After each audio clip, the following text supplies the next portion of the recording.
एक रिकॉर्डिंग का बटन आपको दिखा होगा लेफ्ट साइड में। अभी मैं आप जैसे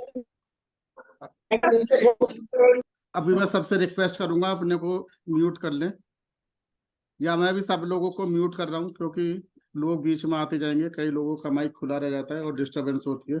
ओके, तो एक बार मैं दोबारा कंफर्म कर रहा हूँ, सब लोग मुझे सुन पा रहे हैं, देख पा रहे हैं? Yes sir. Yes, ठीक yes, yes. ठीक है। यस सर, तो यस सर। You मैं सबको, can you can unmute all. हाँ, मैं सबको अनम्यूट कर रहा हूँ।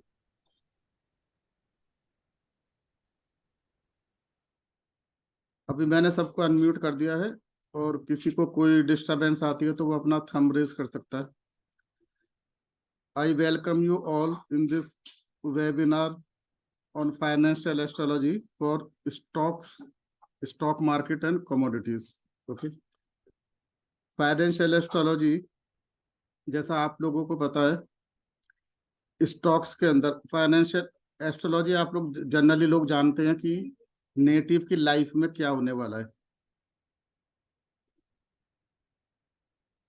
देखिए, कोई रिकॉर्डिंग के लिए रिक्वेस्ट ना भेजे मुझे। ओके, मैं रिकॉर्डिंग कर रहा हूँ और रिकॉर्डिंग करके ग्रुप में डाल दूंगा। You don't have to worry. Okay, traditionally हम लोग समझते हैं कि जो एस्ट्रोलॉजी है, इससे हम नेटिव की लाइफ के बारे में पता लगते हैं कि उसकी लाइफ में क्या होने वाला है, कब अच्छा होने वाला है, क्या जो भी कुछ होने वाला है, क्या क्या होगा और कब कब होगा। पर हम अगर मंडेन एस्ट्रोलॉजी की बात करें, या उसके बाद काफी रिसर्च वेस्टर्न कंट्रीज में भी हुई है, तो हम लोग पाएंगे कि दुनिया में कुछ भी ऐसा नहीं है जो कि प्लैनेट्स के द्वारा गवर्न नहीं है। पूरे ब्रह्मांड में हमारी, हम अर्थ की बात करते हैं, अर्थ के ऊपर कुछ भी ऐसा नहीं है जो प्लैनेट्स के द्वारा गवर्न नहीं है। प्लैनेट की चीजों को हम तीन चीजों में डिवाइड कर सकते हैं, क्लासिफाई कर सकते हैं, जिसको हम कह सकते हैं कि जीव, धातु और मूल। जीव का मतलब है लिविंग बींग, जैसे कि मनुष्य हैं। मनुष्य के साथ साथ पृथ्वी पर चलने वाला कोई भी जानवर भी हो सकता है, आकाश में उड़ने वाली चिड़ियाएं भी हो सकती हैं, समुद्र में तैरने वाले कुछ भी लिविंग बींग, सब कुछ जीव में आ जाता है। उसके बाद धातु।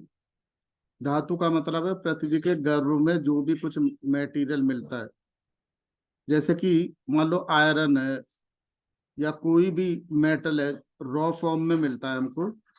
उसके बाद हम उसको मेटलर्जी करके, एक्सट्रैक्ट करके, जो भी धातु है उसको निकालते हैं। ये धातु हो गया। जैसे कि आप कहोगे गोल्ड है, कॉपर है, जिंक है। ओके,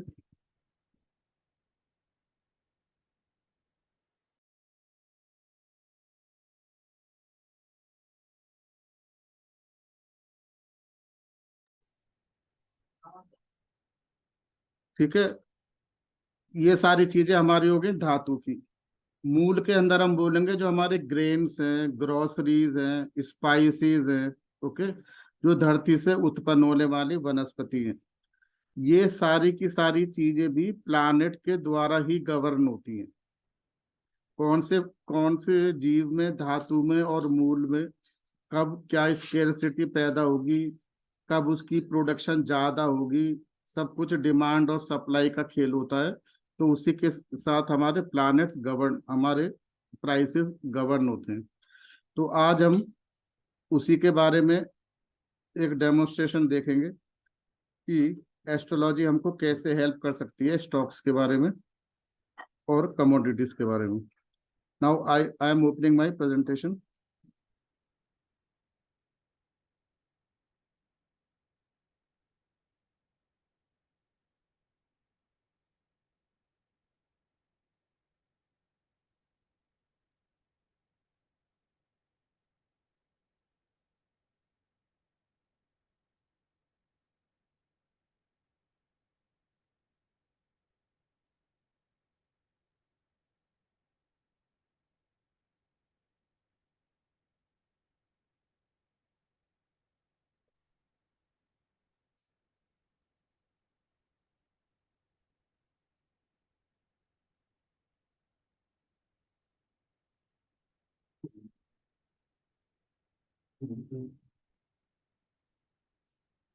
सब मेरा प्रेजेंटेशन सबको दिख रहा है? कोई बताएगा मुझे?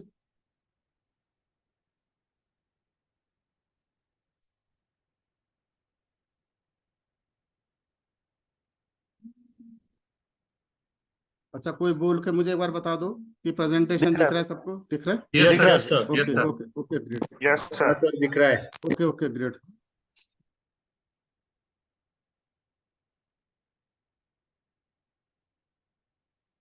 वेबिनार टेक्नो फाइनेंशियल एस्ट्रोलॉजी, इसको मैं टेक्नो बोलूंगा क्योंकि फाइनेंशियल एस्ट्रोलॉजी में मैंने पाया है कि अगर हम खाली फाइनेंशियल करें, एस्ट्रोलॉजी के रूल्स को समझें, तो भी पूरे रिजल्ट नहीं आ पाते हैं। थोड़ी टेक्निकलिटी भी जाननी होती है। वो टेक्निकलिटी क्या है वो मैं आपको बताऊंगा। हम शुरू करते हैं लॉर्ड गणेशा के आशीर्वाद के साथ। वक्रतुंड महाकाय सूर्यकोटि संप्रभः निर्विघ्नं कुरु मे देव सर्वकार्येषु सर्वदा। अपने हर वेबिनार में, अपने हर बैच में मैं स्टूडेंट्स को बताता हूँ कि एस्ट्रोलॉजी का कोई भी कार्य हम आरंभ करें, गणेश जी के आशीर्वाद से प्रारंभ करना चाहिए। क्योंकि एस्ट्रोलॉजी ऑकल्ट साइंस का जो प्लैनेट है वो केतु है, और केतु के जो आराध्य देव हैं, डीटी हैं, वो भगवान श्री गणेश हैं। उसके अलावा जो अथर्ववेद है, जहाँ से कि सारे यंत्र और मंत्र निकल कर आते हैं, उसके भी आराध्य देव भगवान श्री गणेश ही हैं।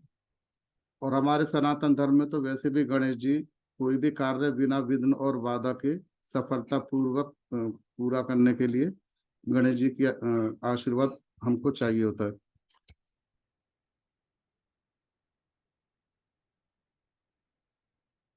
देखिए, ये मेरा इंस्टीट्यूट है फ्यूचर टेक। ओके, तो इसके बारे में तो मैं vastu, astro vastu, KP astrology, ये सब मैं पढ़ाता रहता हूँ। वैदिक एस्ट्रोलॉजी की वर्कशॉप्स होती हैं। वास्तु एस्ट्रोलॉजी होता है। वास्तु टेक का सॉफ्टवेयर है मेरा, जो कि जिससे हम पूरा एंड टू एंड वास्तु कर सकते हैं। तो अभी ज़्यादा डिटेल में नहीं बोलूंगा मैं, क्योंकि आज हमारा पर्पज अलग है। एक एक कोर्स फुल फ्लैश हमारा शुरू हो रहा है फाइनेंशियल एस्ट्रोलॉजी का। ये प्रारंभ होगा 3 नवंबर 2023 से। इसमें करीब 15 या 16 लेक्चर करीब होते हैं। इसमें 2 क्लासेस होंगी वीक में। वेडनेसडे को और सैटरडे को शाम को 8:30 से 10 बजे तक की क्लासेस होती हैं। हर क्लास की वीडियो मिलती है। कोर्स का नाम यही रहेगा, techno financial astrology course for stock market and commodity. हर हर क्लास की रिकॉर्डिंग मिलेगी, स्टडी मटेरियल मिलेगा, और इसकी फीस है मात्र 25,350 रुपये। ये मेरे फ़ोन नंबर नीचे दिए हुए हैं, इसको आप फोटो क्लिक करके ले सकते हो। और कोई भी क्वेश्चन हो, कोर्स कंटेंट जानना हो, तो मेरे से पता कर सकते हो। ये 3 नवंबर से कोर्स है, जैसे मैंने बताया। और this all I have already to explain to you. ये मेरे स्टूडेंट्स हैं ऑनलाइन के, जो टाइम टू टाइम कोर्स करते रहते हैं। ओके, अगले महीने मेरा एक कोर्स और शुरू होगा, मेगा वास्तु का, 18 सेक्शंस, और एक 7 दिन का वर्कशॉप होगी एजुकेशन और प्रोफेशन के ऊपर। ओके, तो किसी का इंटरेस्ट हो तो इसके बारे में भी बात कर सकता है। ये कोर्स कंटेंट था फाइनेंशियल एस्ट्रोलॉजी का, वो मैंने जल्दी से स्किप कर दिया है, क्योंकि मैं डालता हूँ तो लोग अक्सर कॉपी कर लेते हैं, इस वजह से। किसी को कोर्स कंटेंट अगर चाहिए तो मुझे व्हाट्सअप कर देंगे, मैं भेज दूंगा। चलिए अब हम समझते हैं फाइनेंशियल एस्ट्रोलॉजी, मंडेन एस्ट्रोलॉजी क्यों जरूरी है स्टॉक मार्केट और कमोडिटीज के लिए।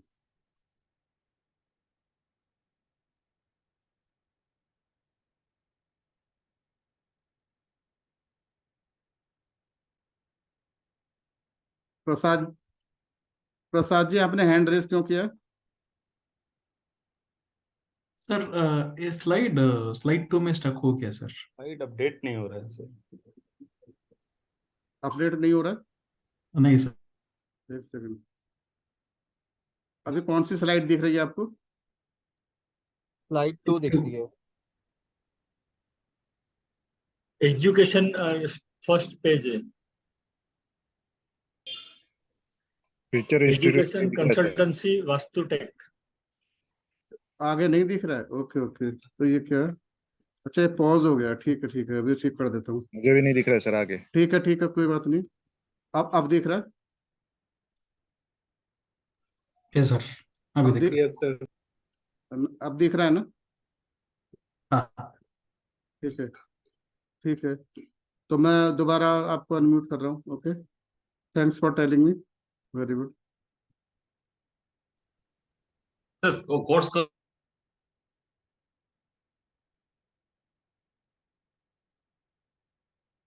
क्या बोल रहे हैं? सर कोर्स सर, का शीट था, स्लाइड जो आप शुरुआत से करें ना सर? सुनिए, मैं बताता हूँ आपको, बात सुनिए। कोर्स कंटेंट मैंने जान के स्किप किया है। ओके ओके ओके जिसको कोर्स कंटेंट चाहिए मुझे अलग से व्हाट्सअप कर दीजिएगा। मैं यहाँ ओके दिखाता हूँ तो मेरा ही कंटेंट सब कॉपी कर लेते हैं, ओके ओके सर ओके इसलिए मैंने उसको थोड़ा सा फास्ट फॉरवर्ड कर दिया है। नो अगली बार प्रॉब्लम मैं डेमो दूंगा उसको हटा ही दूंगा। ओके, नो तो प्रॉब्लम आप लोग मेरी प्रॉब्लम समझ सकते हो। मैं बार बार देखता हूँ कि वाट एवर आई अनाउंस काफी लोग नो कॉपी हो जाते हैं। नो चलिए, प्रॉब्लम पर मैं भेज दूंगा, don't worry for that. Okay sir sir, एक कोर्स का क्वेश्चन कुछ था। फीस वाला था, डिटेल वो क्या है? क्या बोल रहे हैं? कोर्स का कुछ फीस वाला एक स्लाइड था, आप ये पहला बार वो आया था ना जब ये वो आपने मैं वो वहाँ क्या? दोबारा शुरू कर रहा हूँ। ठीक है, सर एक क्वेश्चन था। हाँ आशा जी। जी सर, वो अगर केपी अच्छे से नहीं आता होगा तो भी इसको सीख सकते हैं ना सर? कुछ हाँ दिक्कत तो हाँ, नहीं है? नहीं, इसमें केपी नहीं चाहिए। ये पूरी मंडेन एस्ट्रोलॉजी है, अलग से? सर्वतोभद्र चक्र। हाँ, पूरा एकदम नया कॉन्सेप्ट है, वेस्टर्न है, सब कुछ मैं सिखाऊंगा।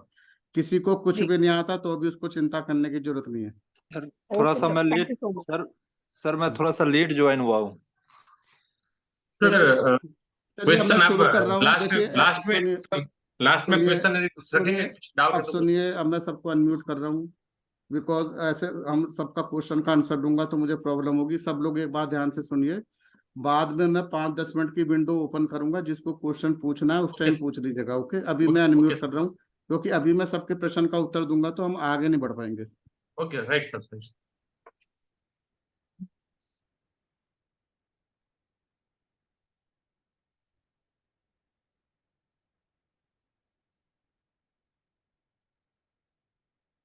देखिए, ये कोर्स है, 3 नवंबर से शुरू है। 8:30 से 10 बजे तक की क्लास होंगी। वीक में 2 क्लास होती हैं, और हर क्लास में आपको वीडियो मिलेगी। कोर्स का नाम, टाइटल आपको पता ही है, techno financial astrology course for stock market and commodities. इसमें क्या क्या कंटेंट होगा उसके लिए मुझे आप इस नंबर पे व्हाट्सएप कर सकते हो, ये मेरे नंबर दिए हुए हैं। ओके, और इसकी फीस है 25,350। ये मेरे स्टूडेंट्स हैं जो टाइम टू टाइम कोर्स करते रहते हैं। अगले महीने मेरा एक मेगा वास्तु का कोर्स भी शुरू हो रहा है। ओके, 2.5 महीने का होगा, और एक मेरी 7 दिन की वर्कशॉप होगी। कंटिन्यूस क्लास होती है 7 दिन की, वैदिक एस्ट्रोलॉजी पे आधारित होगा। इसमें हम एजुकेशन और प्रोफेशन, मतलब शिक्षा और व्यवसाय, बच्चों की हम कैसे काउंसलिंग कर सकते हैं, कि एजुकेशन, कौन सा एजुकेशन बच्चे के लिए बेस्ट है। चार्टर्ड अकाउंटेंसी सही है, मेडिकल सही है, डॉक्टरी सही है, इंजीनियरिंग सही है, और कौन सा प्रोफेशन सही है, इसके बारे में एक वर्कशॉप होगी। ओके, और ये कंटेंट है। चलिए, देखिए, कुछ लोग कहते हैं कि भाई एस्ट्रोलॉजी का क्या काम स्टॉक मार्केट में। कुछ लोग कहते हैं आदमी की जिंदगी बताने के लिए एस्ट्रोलॉजी का क्या काम। उनको ये पता होना चाहिए कि दुनिया में कुछ भी ऐसा नहीं है जो कि स्क्रिप्टेड ना हो, पहले से ही स्क्रिप्टेड ना हो। Everything is in this world is governed by the planets. और इस बात को समझाने के लिए मैं आपको बताऊंगा, जो दुनिया के सबसे बड़े बैंकर जेपी मॉर्गन, उनकी एक बहुत फेमस सेइंग है, millionaires don't use astrology, billionaires use astrology. अरबपतियों को एस्ट्रोलॉजी चाहिए, लखपति लखपति लोगों को नहीं चाहिए। जितने भी आप देखोगे बिलियनियर हैं, बड़े बड़े लोग हैं, सब एस्ट्रोलॉजी। आप देखोगे टीवी पर बैठे रहते हैं, बड़े बड़े स्टार्स हैं, सेलिब्रिटीज हैं, सबका बहुत फेथ होता है पब्लिक लाइफ में वो दिखाएंगे कुछ नहीं है, कुछ नहीं, कुछ नहीं है। सब बहुत स्ट्रांग बिलीफ होता है और उनको पता होता है कि जिंदगी में हम जो कुछ है सब कुछ ऊपर वाला प्लानेट के द्वारा ही हमारे पास्ट कर्मास के आधार पे सब कुछ एवरीथिंग इस प्रारब्ध में हम लेकर आते हैं। फोर्ब्स मैगजीन जो है हमारी बिजनेस की मैगजीन है, वो कहती है कि इन्वेस्टमेंट वर्ल्ड के अंदर अब सारे काफी लोग अब एस्ट्रोलॉजर की सलाह लेते हैं और होड़ मची हुई है ये बताने के लिए कि एस्ट्रोलॉजर की कौन सा एस्ट्रोलॉजर सबसे अच्छा है। ओके, ये फोर्ब्स मैगजीन का कहना है। एल्बर्ट आइंस्टीन, जिनसे बड़ा साइंटिस्ट आप कह सकते हो कि he is one of the best scientist the world has ever produced, वो कहते हैं कि एस्ट्रोलॉजी एक साइंस है। ओके, ठीक है, जो कुछ धरती पर हो रहा है सब कुछ हमारा एक स्क्रिप्टेड है और प्लानेट के द्वारा ही गवर्न है। ओके,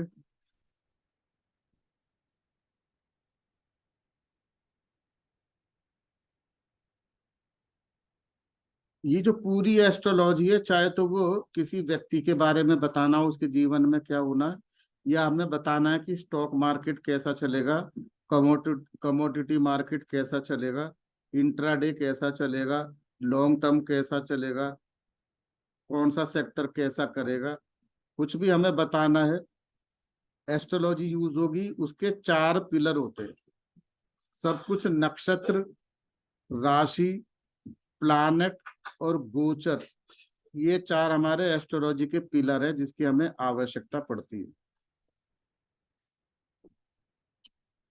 ये कोर्स है हमारा टेक्नो फाइनेंशियल एस्ट्रोलॉजी। देखिए, हम कहे कि हमें स्टॉक मार्केट बिल्कुल आता ही नहीं है देखना, सीधा हम फाइनेंशियल से करेंगे तो भी हम मात खा सकते हैं। और कोई कहे कि हम खाली फाइनेंशियल की हमें नॉलेज है, एस्ट्रोलॉजी नहीं आती, तो उसका भी सफलता का जो प्रतिशत है वो कम रहेगा। अब देखिए, स्टॉक मार्केट में काम करने के 2 तरीके सामने मैंने लिखे हैं, पर एक तरीका और है जिसको देसी तरीका हम कहते हैं। वो है कि भाई हमें कुछ नहीं आता, हमें टिप मिल गई। मेरे मामा जी बहुत बढ़िया है इसमें स्टॉक में, उनको पता पता रहता है, उनको शेयर की बड़ी नॉलेज है। उन्होंने मुझे टिप दिया कि भाई ये वाला शेयर ले लो, ये शेयर ले लो, बस ये उठने ही वाला है। अंदर की बात लाए हैं वो अंदर की बात। वो कहेगा जी मेरा दोस्त है फाइनेंशियल चार्टर्ड अकाउंटेंट है ना, और ये अंदर इसको फाइनेंस की बड़ी अच्छी नॉलेज है, बैंकिंग की नॉलेज है, ये इसने मुझे बड़ी अच्छी टिप दी है कि ये पर्टिकुलर शेयर अच्छा करेगा, ये पर्टिकुलर सेक्टर अच्छा करेगा। तो क्या है, हम अपना दिमाग नहीं लगा रहे हैं, हम लोगों के कहने से पैसा लगा रहे हैं, क्योंकि हमारे पास कुछ पैसा सरप्लस है और हमें कुछ शौक हो रहा है कि हम अपने पैसों को ज्यादा बढ़ा लें। हम इस तरह का पैसा लगाने वाले भी बहुत लोग होते हैं। तो 10 लीड में से 4-5 लीड काम कर सकती हैं, 6 भी कर जाएंगी, पर हमेशा काम नहीं करेंगी, क्योंकि बार बार तो वो आपको बताएंगे नहीं कि अब बेच दो, अब खरीद दो। अल्टीमेटली उसमें जो टोटल रिजल्ट आता है वो लॉस ही हो जाता है।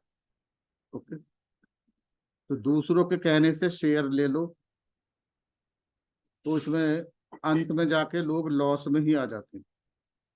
कई बार ऐसा टाइम आता है कि मार्केट ऊपर जा रहा है, ऊपर जा रहा है तो हर आदमी स्टॉक स्पेशलिस्ट हो जाता है।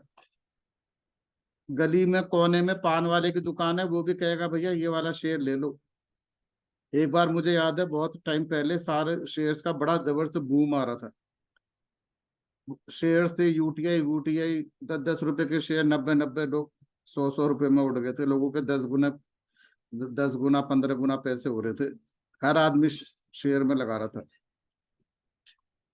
हर आदमी एक्सपर्ट बना हुआ था, इसमें लगा दो। और फिर बाद में क्या हुआ, क्रैश हो गया, जितना कमाया था सारा नीचे चला गया। ऐसे बंदे को जानता हूँ जिसने जो बूम आ रहा था पैसा लगा लगा के एक स्टॉक में, उसने बहुत शानदार 3 मंजिल की कोठी, स्विमिंग पूल, पता नहीं क्या क्या उसमें बना दिए। और वो एम्बिशियस होता चला गया और वो पैसा लगाता चला गया और बाद में उसका इतना हैवी लॉस हो गया कि जो बनाया था वो भी बिकने की नौबत आ गई। ओके, तो वो जब होता है जब अपनी नॉलेज कम है, दूसरे के भरोसे हम कर रहे हैं। दूसरा जो तरीका है स्टॉक मार्केट में प्रवेश करने का, वो होता है इन्वेस्टिंग या ट्रेडिंग। इन्वेस्टिंग इन्वेस्टिंग का मतलब होता है लॉन्ग टर्म इन्वेस्टमेंट।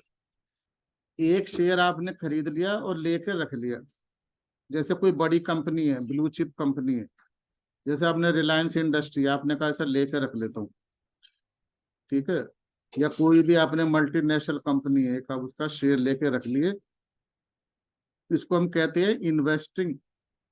वो शेयर आपने आज ले लिया, हो सकता है आप इसको 4 साल बाद बेचो, हो सकता है शेयर को 5 साल बेचो, हो सकता है आप इसको बेचो ही नहीं, आप कहोगे तो मैं अपने बच्चे को छोड़ जाऊंगा। झुनझुनवाला जी थे, बहुत से लोग हैं इन्वेस्टर, वो कहते हैं हम तो कंपनी के शेयर पार्टनर हो गए। जैसे झुनझुनवाला जी थे, वो इन्वेस्टर थे, किसी भी कंपनी के शेयर वो खरीदते थे और फिर बेचते ही नहीं थे। इन्वेस्टिंग जो लोग करते हैं उन लोगों के फंडामेंटल की नॉलेज होनी चाहिए। किस कंपनी में वो शेयर खरीद रहे हैं, उस कंपनी की बैलेंस शीट को पढ़ना आना चाहिए। उस कंपनी के प्रमोटर्स कौन है, डायरेक्टर्स कौन है, उनकी कौन से सेक्टर में काम कर रहे हैं, उनकी दूसरी कंपनियां कैसी कर रही हैं, ओके, उनके ऊपर कोई केस तो नहीं खुल गया है, इस तरह की सारी उनके ऊपर खबर उनको होनी चाहिए। तो ये नॉलेज तो हर एक के पास होती नहीं है, पर जिनके पास है वो लोग इसको यूज करते हैं, तो शेयर को वो लंबा लेके रख लेते हैं। तो ये इन्वेस्टिंग कहलाती है। इसमें फंडामेंटल क्लियर अच्छे होने जरूरी है। जो सीरियस है, देखिए मैं आपको एक बात बता देता हूँ, जो लोग दूसरे की टिप लेके शेयर मार्केट में लगा रहे हैं वो जुआ खेल रहे हैं। और एक आदमी अपनी नॉलेज से लगा रहा है तो वो एक कैलकुलेशन कर रहा है, गैम्बलिंग नहीं कर रहा है, वो रिस्क मिटिगेट करके वो अपना एक कॉल ले रहा है। उसको पता है कि ये सारे रिस्क मिटिगेट करने के बाद और ये इसके फंडामेंटल कह रहे हैं, इसके हिसाब से मैं इन्वेस्ट कर रहा हूँ। ओके, दूसरा तरीका होता है ट्रेडिंग का। ट्रेडिंग का मतलब ये है कि शेयर को आज लिया और आज ही बेच दिया, ये ट्रेडिंग है। इसको इंट्राडे भी कहते हैं। शेयर आज लोगे और आज ही बेच दोगे शाम तक, आज ही मुनाफा हो जाएगा या आज ही घाटा हो जाएगा। इसके अंदर फंडामेंटल की जरूरत नहीं पड़ती ट्रेडिंग के अंदर, इसके अंदर टेक्निकल चार्ट पढ़ना आना चाहिए। टेक्निकल चार्ट, क्योंकि शेयर आज ले लिया आज ही बेच रहे हैं, तो इसमें कोई फर्क नहीं पड़ता कि कंपनी का डायरेक्टर कौन है, कंपनी की बैलेंस शीट क्या कह रही है, कंपनी की दूसरी कंपनियां कैसी चल रही हैं, क्योंकि आज का जो मार्केट है वो मोमेंटम से चल रहा है। ओके, तो टेक्निकल चार्ट पढ़ना आना चाहिए इसके अंदर। इसके काफी सारे एडवांटेज है ट्रेडिंग के भी। ओके, तो दो तरीके से हम इन्वेस्ट कर सकते हैं। इन्वेस्टिंग ले लिया, लंबे टाइम के लिए रख लिया, और ट्रेडिंग करी, आज लिया आज बेच दिया। उसके लिए टेक्निकल चार्ट चाहिए। अभी मैं 2 मिनट के लिए खोल रहा हूँ, एक बात मुझे पूछनी है आपको।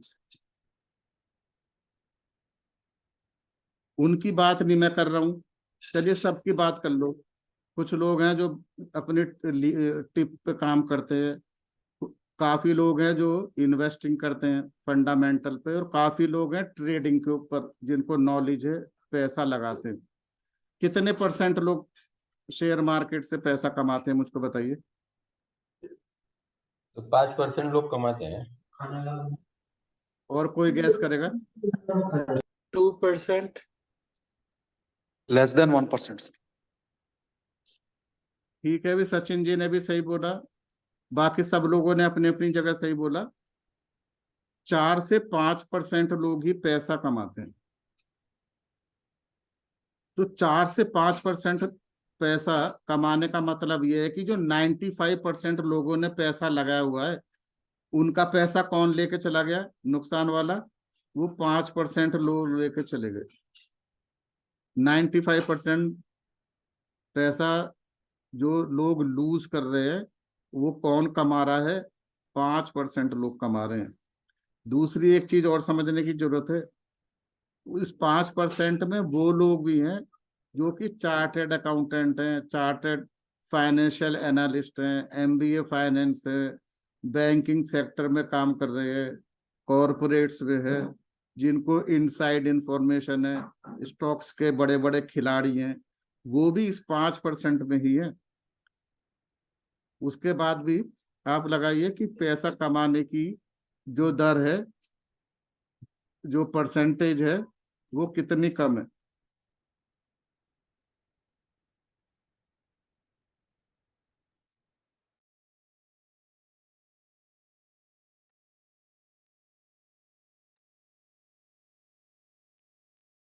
तो ये बात हमने समझी कि स्टॉक मार्केट बहुत जोखिम भरा इन्वेस्टमेंट है, क्योंकि जब बड़े बड़े खिलाड़ी के बाद भी 5% लोग कमा रहे हैं। अब हमें क्यों जरूरत पड़ी फाइनेंशियल एस्ट्रोलॉजी की? फाइनेंशियल एस्ट्रोलॉजी हमको जो 95% में है वहां से निकाल के हमको 5% की तरफ धकेल सकती है। फाइनेंशियल एस्ट्रोलॉजी, अगर हमको टेक्निकल चार्ट की नॉलेज है, हमको टेक्निकल चार्ट में कैंडल पढ़ने आते हैं, इंडिकेटर्स पढ़ने आते हैं, टेक्निकल चार्ट पढ़ के हमको, कैंडल पढ़ के हम ये समझ रहे हैं कि आज मार्केट ऊपर जा रहा है तो आज नीचे गिरेगा, या नीचे जा रहा है तो आज से ऊपर उठेगा। हम लोग टेक्निकल चार्ट पढ़ के ये ऐसे इंडिकेशन हमको आ रहे हैं। साथ ही साथ अगर हमारे एस्ट्रोलॉजिकल प्रेडिक्शन भी ये कह रही है कि भाई आज तो मार्केट नीचे गिरना चाहिए, आज ये एस्ट्रो इवेंट हुआ है, आज ये ग्रह वक्री हुआ है, आज ये प्लानेट दूसरे प्लानेट को इस एंगुलर आस्पेक्ट दे रहा है, आज ये प्लानेट अस्त हुआ है, उदित हुआ है, कुछ ना कुछ बड़ी एस्ट्रो इवेंट हुई है। ओके, या आज कोई वेद लग रहा है सर्वतोभद्र चक्र का, तो आज इस एस्ट्रो इवेंट का ये इफेक्ट आना चाहिए। टेक्निकल चार्ट भी यही कह रहा है। जब ये दोनों चीज इन सिंक होती हैं तो सफलता का प्रतिशत बढ़ जाता है। पहले अगर हम 10 में से 6 बार हमारी कैलकुलेशन सही, प्रेडिक्शन सही होती थी, if we use financial astrology तो 6 से 8 बार हो जाएगी। 10 बार तो किसी की भी नहीं होगी, क्योंकि अगर आप ब्रह्मा जी हो, अगर आप विष्णु भगवान हो, आप भगवान हो तो बात अलग है। 10 बार किसी की भी नहीं होगी। क्यों नहीं होगी? क्योंकि एस्ट्रोलॉजी एक बहुत बड़ा कॉम्प्लेक्स और बड़ा सब्जेक्ट है। अल्टीमेटली बहुत सारे परमुटेशन, कॉम्बिनेशन, प्रोफेसीज बनती हैं, और जो सब्जेक्टिव डिसीजन जो है हम ही को लेना पड़ता है। वो डिसीजन हम ले रहे हैं, ठीक ले पा रहे हैं नहीं ले पा रहे हैं, वो प्रैक्टिस से आता है। जैसे जैसे वो हमारी प्रैक्टिस बढ़ती रहेगी, हमारी प्रतिशत सफलता का बढ़ता रहता है। फिर कुछ चीजें ऐसी होती है जिसमें मंडेन एस्ट्रोलॉजी फाइनेंशियल एस्ट्रोलॉजी के भी ऊपर लग जाती है। जैसे एक व्यक्ति की कुंडली है, एक व्यक्ति की जिंदगी में ऐसा ऐसा होना है,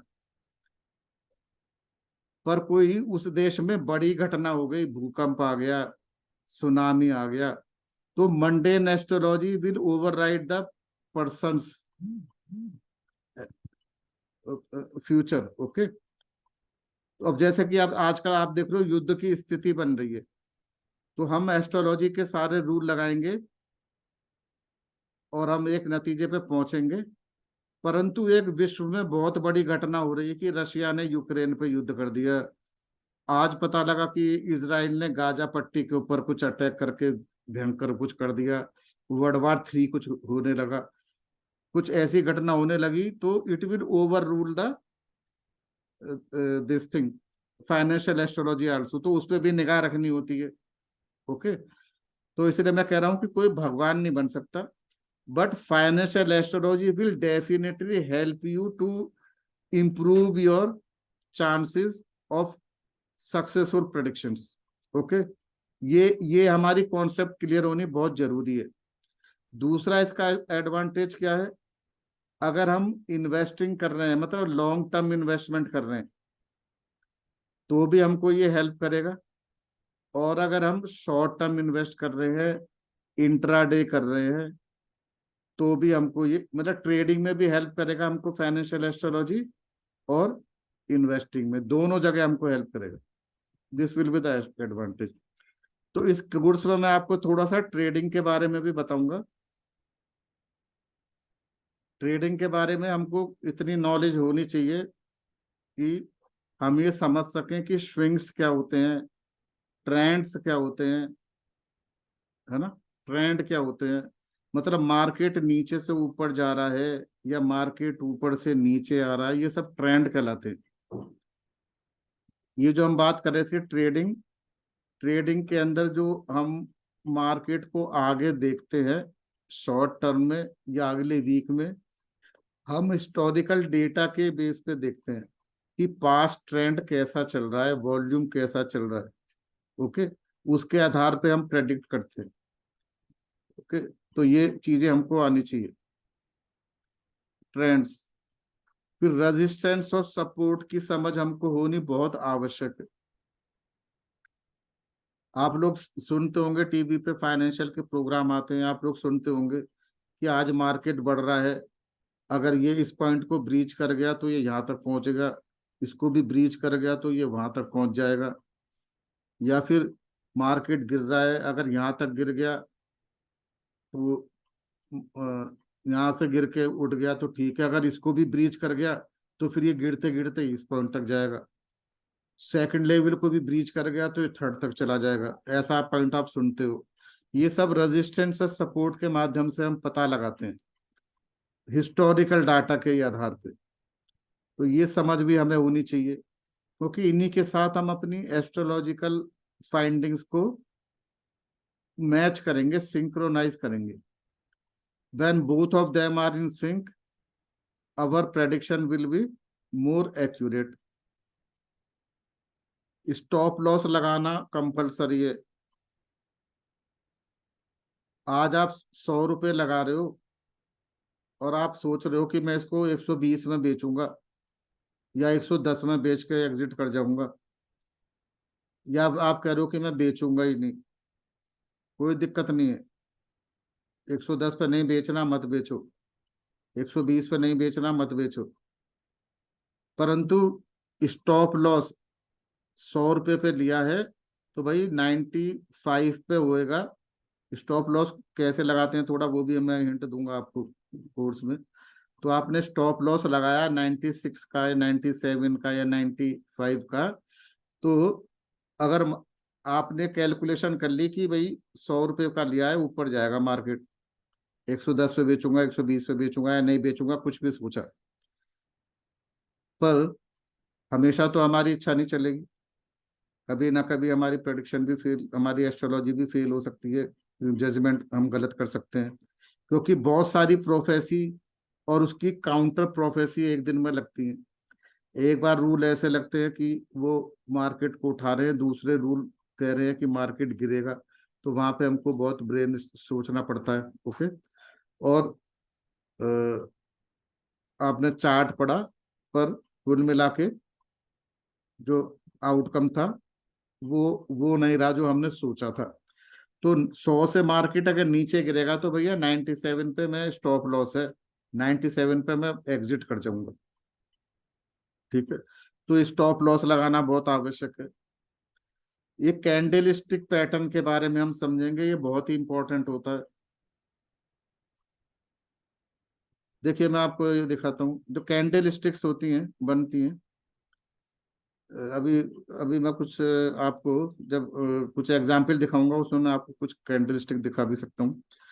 तो ये जो चार टाइप होते हैं, बार टाइप होता है ना, लाइन ग्राफ होता है, एक कैंडल स्टिक भी बनती है, तो वो कैंडल स्टिक भी शो करती हैं कि अब मार्केट उठने वाला है एडवांस में या मार्केट गिरने वाला है। ओके, तो कई तरह की हमारी कैंडल स्टिक होती हैं, डोजी है, हैमर है, हैंगिंग है ना, हैंगिंग मैन है, इन्वर्टेड हैमर है, ओके, शूटिंग स्टार है, इस तरह से बहुत सारे, करीब 7-8 तो बहुत ही इंपॉर्टेंट कैंडल है जिसको पढ़ के ही पता लग जाता है कि ये कैंडल अब बन गई है तो मार्केट ऊपर जाते जाते अब इस पॉइंट से नीचे गिरेगा, ये कैंडल बन गई है अब इससे मार्केट नीचे नहीं जाएगा, ये कैंडल कह रही है कि ये मार्केट ऊपर उठेगा। तो वो कैंडल पढ़ने हमें आनी चाहिए। उसके बाद एक हमारा ट्रेड प्लान होना चाहिए। अगर हमारा ट्रेड प्लान नहीं है तो हम कुछ नहीं कर रहे बैठ के, we are wasting our time. Trade plan में हमको पता होना चाहिए कि ये शेयर मैं क्यों ले रहा हूं।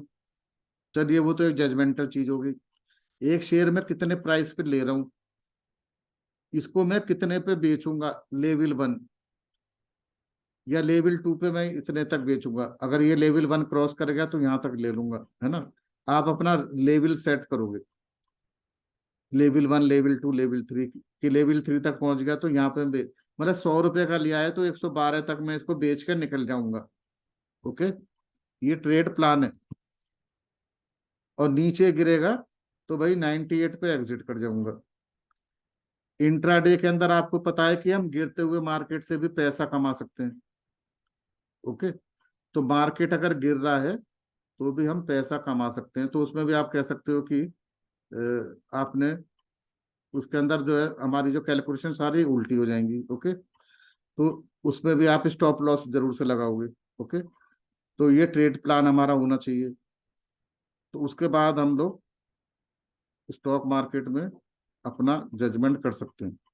इसको फिर हम सब मैच करते रहेंगे फाइनेंशियल एस्ट्रोलॉजी से। ओके, चलिए।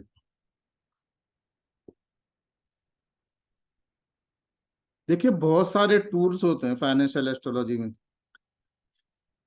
फाइनेंशियल एस्ट्रोलॉजी प्लैनेट के द्वारा गवर्न है।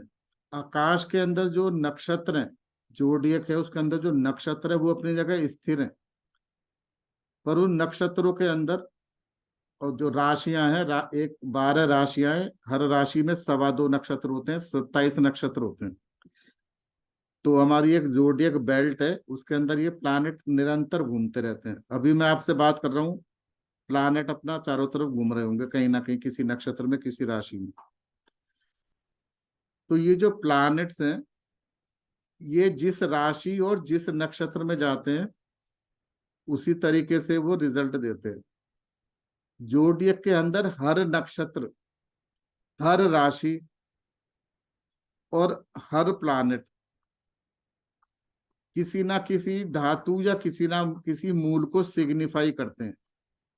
जैसे गोल्ड है, गोल्ड की मैं बात करूंगा तो गोल्ड को मार्स भी रिप्रेजेंट करेगा, जुपिटर भी रिप्रेजेंट करेगा, ओके, और सन भी रिप्रेजेंट करेगा।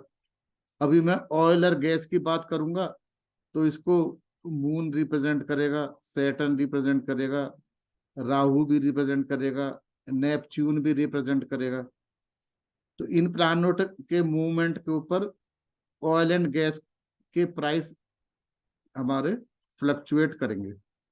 ओके, तो क्या है हमारा प्लैनेट, साइन एंड कॉन्स्टलेशन, ये तीनों किसी ना किसी कमोडिटी को रिप्रेजेंट करते हैं। जैसे मैंने आपको 2 एग्जांपल दिए। ये जो प्लैनेट घूमते हैं, जैसे मैंने आपसे कहा कि मंगल गोल्ड को रिप्रेजेंट करता है, तो मंगल या कोई भी प्लैनेट जिस राशि में जाएगा और जिस नक्षत्र में जाएगा, तो अपने वो प्लैनेट जिस कमोडिटी को, जिस जिस सेक्टर को, सेक्टर का मतलब है कि आईटी इंडस्ट्री को कर रहा है, ऑटोमोबाइल को कर रहा है, फार्मेसी को कर रहा है ना, किसी भी सेक्टर को कर रहा है, उस सेक्टर को राशि भी जिस सेक्टर या कमोडिटी को रिप्रेजेंट कर रही है और वो नक्षत्र जिस कमोडिटी और को रिप्रेजेंट कर रहा है, उन सबके संबंधित कमोडिटी या स्टॉक या आप कहोगे सेक्टर के जो शेयर्स है उसके अंदर उतार और चढ़ाव आते हैं। ओके, सीधा सा प्रिंसिपल है, कोई भी प्लैनेट जब शुभ अवस्था में होता है, मतलब कोई भी प्लैनेट किसी ऐसी राशि में जा रहा है जिसका राशि का लॉर्ड उसका मित्र है, या किसी राशि में जाके वो उच्च का हो जा रहा है, या किसी मूल त्रिकोण राशि में जा रहा है, तो इसका मतलब वो हेल्दी पोजीशन में। जब प्लैनेट हेल्दी पोजीशन में है, कंफर्टेबल पोजीशन में है, तो वो उसके अधीन जितनी भी कमोडिटी होती हैं उनकी वो अधिकता प्रचुरता बढ़ा देता है, उनकी प्रोडक्शन बढ़ा देता है, प्रजा को खुशहाल रखता है। सबको चीजें मेरी मेरी चीजें सबको मिलनी चाहिए। सीधा सा सिद्धांत है, जब डिमांड और सप्लाई का खेल है, जब सप्लाई बढ़ती है तो रेट गिर जाएगा। मतलब क्या हुआ, जब प्लैनेट कंफर्टेबल है तो उसकी चीज उससे संबंधित कमोडिटी के रेट, सेक्टर के रेट गिर जाएंगे। परंतु जब कोई प्लैनेट मूवमेंट करता हुआ किसी ऐसी राशि में जा रहा है जहां पर वो डेबिलिटेटेड है, मतलब नीच का है, किसी शत्रु राशि में जा रहा है, ठीक है, तो वहां पर जाके वो असहज हो जाएगा, और उससे संबंधित जो चीजें हैं, कमोडिटीज है, उसमें स्कैरसिटी पैदा हो जाएगी, उसमें कमी पैदा हो जाएगी। जब स्कैरसिटी पैदा होगी तो उन कमोडिटी के रेट बढ़ जाएंगे। सीधा सीधा हमारा डिमांड और सप्लाई का प्रिंसिपल लगता है। तो ये जो मार्केट है, ये तो मैंने आपको एक फैक्टर बताया जो कि एक बहुत, आप कह सकते हो, बैकबोन कंपोनेंट है। इसके अलावा जो प्लैनेट जोडिएक में घूमते हैं, कभी कभी वो रेट्रो हो जाते हैं, मतलब चल रहे हैं वो सीधे, पर हमको पृथ्वी और सूर्य और उस प्लैनेट की खास पोजीशन ऐसी हो जाती है कि हमको अर्थ से ऐसा लगता है कि प्लैनेट उल्टा चल रहा है, उसको रेट्रो कहते हैं। तो जब प्लैनेट रेट्रो हो जाता है, जब प्लैनेट अस्त हो जाता है, जब वो सूर्य के इतने नजदीक हो जाता है कि उसको कहते हैं अस्त हो गया, फिर जो अस्त होने के बाद वो दोबारा सूर्य की रेंज से बाहर होता है तो उसको कहते हैं कि उदित हो गया। फिर प्लैनेट अगर रेट्रो हो गया, मतलब हमको लग रहा है उल्टा चल रहा है, कुछ दिनों बाद वो सीधा सीधा चलेगा, कुछ दिनों बाद उसकी स्थिति जब पृथ्वी के रिलेटिवली ऐसी हो जाएगी तो फिर वो हमको लगेगा अब नॉर्मल चल रहा है। तो जब वक्री होता है, जब भी उसकी कमोडिटी में फर्क पड़ेगा, जब वो नॉर्मल आ जाएगा, वक्री से मार्गी होगा, तो भी उस प्लैनेट से संबंधित जो भी कमोडिटीज होंगी, जिस राशि के अंदर वो वक्री या मार्गी हो रहा है, उस राशि से संबंधित कमोडिटीज, जिस नक्षत्र के अंदर हो रहा है उस नक्षत्र से संबंधित कमोडिटीज की प्राइसेस में उतार और चढ़ाव आएगा। तो बहुत सारे फैक्टर्स हैं जो गवर्न करते हैं। ओके, चलिए, तो हम बहुत डिटेल में पढ़ेंगे, इसको मैं नहीं बताऊंगा। मैं आपको एक आज मैं बहुत महत्वपूर्ण टूल के बारे में हम डिस्कस करते हैं। चलिए जल्दी जल्दी मैं बता, जल्दी का मतलब ये है कि इसको मैं थोड़ा फास्ट ट्रैक लेता हूँ, जिसको आप इसकी इम्पोर्टेंस समझो। एक बहुत इंपॉर्टेंट टूल हम समझेंगे, सर्वतोभद्र चक्रा। ये एक चक्रा है। एस्ट्रोलॉजी के अंदर बहुत सारे चक्रास होते हैं, अलग अलग तरह के, संगठा चक्र, इस तरह से बहुत सारे चक्र हैं। तो इसको हम चक्रों का राजा कहते हैं। इसका नाम है सर्वतोभद्र चक्र। इसके द्वारा हम किसी नेटिव के बारे में, उसकी जिंदगी में कब बहुत महत्वपूर्ण घटनाएं होंगी, कब बहुत सुखद घटना होगी, कब बहुत परेशानी वाला पल आएगा, है ना, ये सारी चीजें, या किसी देश के बारे में, उस देश में कब भूकंप आएगा, कब सुनामी आएगा, बड़ी बड़ी घटनाएं, कब राज परिवर्तन होगा, कब, जितनी भी बड़ी बड़ी घटनाएं वो भी बता सकते हैं सर्वतोभद्र चक्र से। मनुष्य के बारे में भी बता सकते हैं।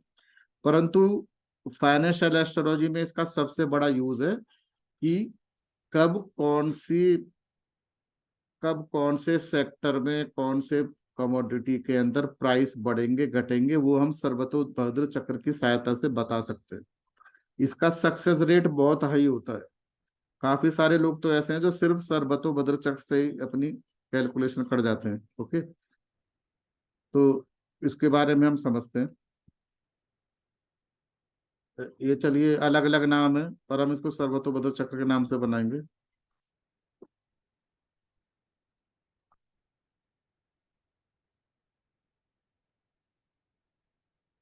देखिए, सर्वतो भद्र चक्र के अंदर जो प्लैनेट्स हैं जो मूवमेंट करते रहते हैं, किसी भी मूवमेंट करते हुए किसी ना किसी नक्षत्रों के अंदर वो बैठे होते हैं। उन नक्षत्रों में बैठ के वो किस नक्षत्र को वेद कर रहे हैं और किस प्लैनेट को वेद कर रहे हैं, उसके आधार पे हम बता सकते हैं कि आने वाले टाइम में जिस टाइम वो वेद लग रहा है, कौन सा स्टॉक, कौन सा सेक्टर अच्छा करेगा, कौन सा सेक्टर खराब करेगा, कौन सी कमोडिटी के रेट बढ़ेंगे घटेंगे, वो सब हम बता सकते हैं। इसको देखने का तरीका मैं बताता हूँ। इसको बनाने का तरीका थोड़ा लंबा है, वो मैं जब कोर्स होएगा उसमें एक्सप्लेन कर दूंगा आप लोगों को। ये जो है पंचांग के ऊपर काम करता है। ओके, कई तरीके से काम करता है। जैसे आपको किसी कमोडिटी के रेट देखने हैं, जैसे सोना, सोने का नाम क्या है? सोना। स्टार्ट किस वर्ड से हो रहा है? सा। वोवेल क्या आ रहा है? ओ। तो सोना, सोने के नाम से भी हम सर्वतो भद्र चक्र बना सकते हैं। तो जो वेद लगते हैं वो वर्ण पे भी लगते हैं, स्वर पे भी लग सकते हैं। जैसे सोने के अंदर सा वर्ण हो गया और ओ स्वर हो गया। फिर कौन सी राशि है उसकी, कौन सा नक्षत्र है और कौन सी तिथि, इनको हम क्या कहते हैं? वर्णादि पंचक। 5 एलिमेंट ऑफ पंचांग है ये। इसके आधार पे भी वेद लगते हैं। ओके, पर हम लोग इसमें जो ज्यादातर यूज करेंगे फाइनेंशियल मार्केट में, इसमें हम मोस्टली हम यूज करेंगे कि कौन से सेक्टर या कौन सी कमोडिटी के लिए कौन सा प्लैनेट सिग्निफिकेटर है और कौन सी कमोडिटी या कौन से सेक्टर के लिए जो नक्षत्र और प्लैनेट के ऊपर जो वेद पड़ रहा है उसके ऊपर हम ज्यादा काम करेंगे। तो अभी वर्णादि पंचक वाली चीज में अभी थोड़ी अभी मैं आज इतना कवर नहीं कर रहा हूँ क्योंकि टाइम की शॉर्टेज है। तो जो मेन चीज है वो हम देखते हैं। देखिए, ये जो सर्वतो भद्र चक्र है ये हमको ऐसा दिखाई देता है। इसके अंदर 9x9 की ग्रिड होती है। 1 2 3 4 5 6 7 8 9। तो 9 वर्टिकल सेक्शन है और 9 इसके अंदर हॉरिजेंटल सेक्शन है। 1 2 3 4 5 6 7 8 9।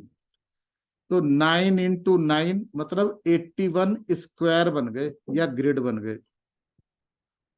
ये चक्रा बन गया और इसके अंदर कितने ग्रिड हो गई? 81। इसको भरने का तरीका क्या होता है कि टॉप से शुरू करो, इसको इस तरीके से चलेंगे। इसके अंदर हम वर्णादि पंचक और नक्षत्र सबको बिठाते हैं। बिठाने का तरीका क्या है जल्दी समझ लीजिए। देखिए, सबसे ऊपर टॉप पे हम लिखेंगे 1 और हम इस डायरेक्शन में चलेंगे।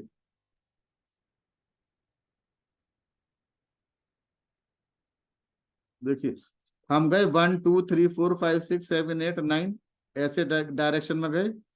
फिर 9 से हम नीचे की तरफ चलेंगे 17 तक। 17 से हम चलेंगे, ओके, 17 से चले हम 25 तक और 25 से चले हम 32 तक। ये हम नंबर डालते चले गए।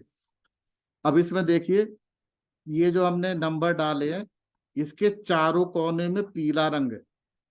ये पीले वाले स्क्वायर को छोड़ दीजिए, इसमें कुछ नहीं लिखना।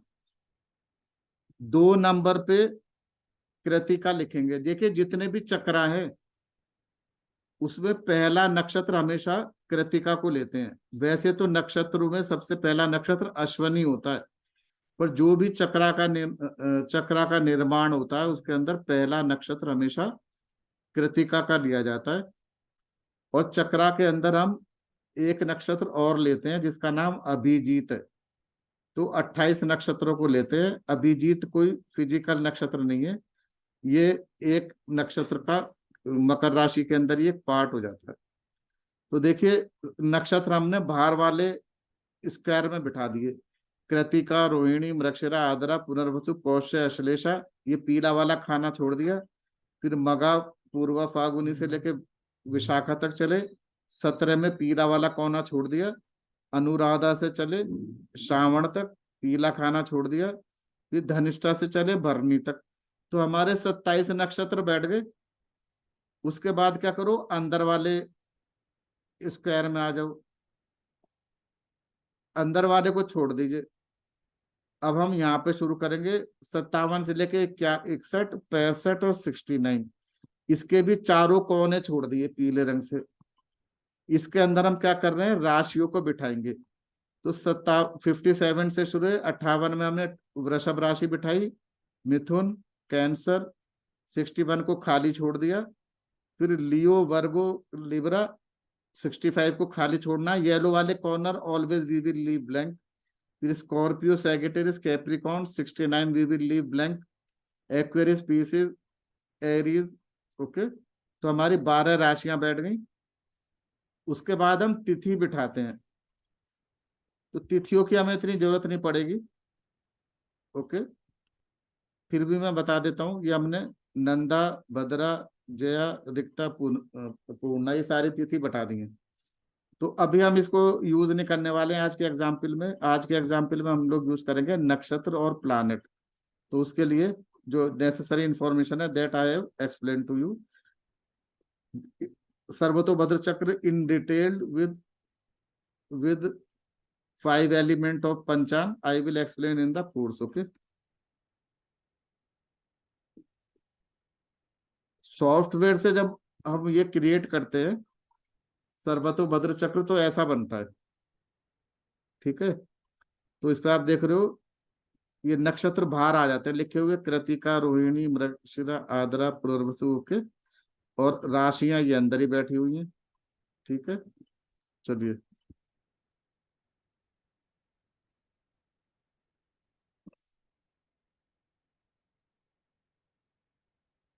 चलिए अब मैं बताता हूँ आपको वेद क्या होता है।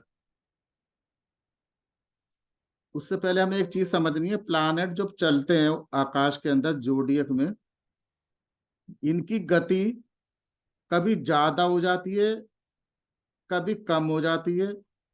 जो इनकी एक एवरेज स्पीड है, कभी उससे बहुत ज्यादा तेज चलने लगते हैं, कभी एवरेज स्पीड से बहुत मंद चलने लगते हैं, कभी चलते चलते उल्टे चल पड़ते हैं। तो 8 तरह की स्पीड है, परंतु फाइनेंशियल एस्ट्रोलॉजी के अंदर हम 3 तरह की गति लेंगे खाली। तीव्र गति, एक तो तीव्र हम खाली लेंगे, 2 तरह की गति मतलब कुल मिला के हम रेट्रो लेंगे एक तो, और तीव्र गति। ठीक है, ये जो प्लैनेट है हमारे 5, ये इनकी मीन स्पीड होती है। जैसे मार्स एक दिन में इसकी स्पीड है 31 मिनट 26 सेकंड, तेज होकर ये 39 मिनट तक चल सकता है एक दिन में। परंतु अगर ये 39 मिनट से तेज चले तो मैं कहूंगा ये बहुत तेज चल रहा है, तो ये तीव्र गति मानी जाएगी। ओके, तो हम इसके अंदर 2 ही तरह की गति लेंगे। जो इसकी फास्ट मोशन है उससे भी तेज चल रहा है तो तीव्र गति, और बाकी सबको हम नॉर्मल स्पीड मानेंगे। और तीसरा हम लेंगे रेट्रो। तो नॉर्मल, तीव्र और रेट्रो 3 तरह की गति हमें रखनी होगी। जैसे मरकरी देखिए, एक दिन में 59 मिनट 08 सेकंड इसकी एवरेज स्पीड है, 104 मिनट 46 सेकंड तक चल सकता है।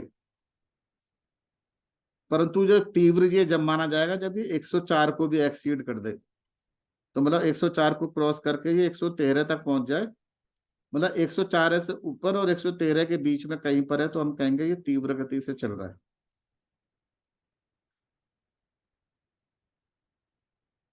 ये मैंने आपको क्यों बताया, देखिए वेद का मतलब है एक प्लैनेट नक्षत्रों में घूम रहा है, वहां से बैठ के वो सामने वाले नक्षत्र जिसको देख रहा होता है उसको वेद कहते हैं। जैसे आप लोगों ने दृष्टि सुना होगा और आस्पेक्ट सुना होगा, आस्पेक्ट से भी डीप चीज होती है वेद। जैसे कि आप सामने एक मकान देख रहे हो, आप कहोगे सामने मकान है, तो आप वो दृष्टि डाल रहे हो, पर आप उस मकान को देख रहे हो, मकान के अंदर खिड़की देख रहे हो, खिड़की के अंदर आप किसी कमरे में कोई खास वस्तु की तरफ देख रहे हो, तो वो आप वेद डाल रहे हो। तो वेद एक बहुत दृष्टि का सूक्ष्म रूप है।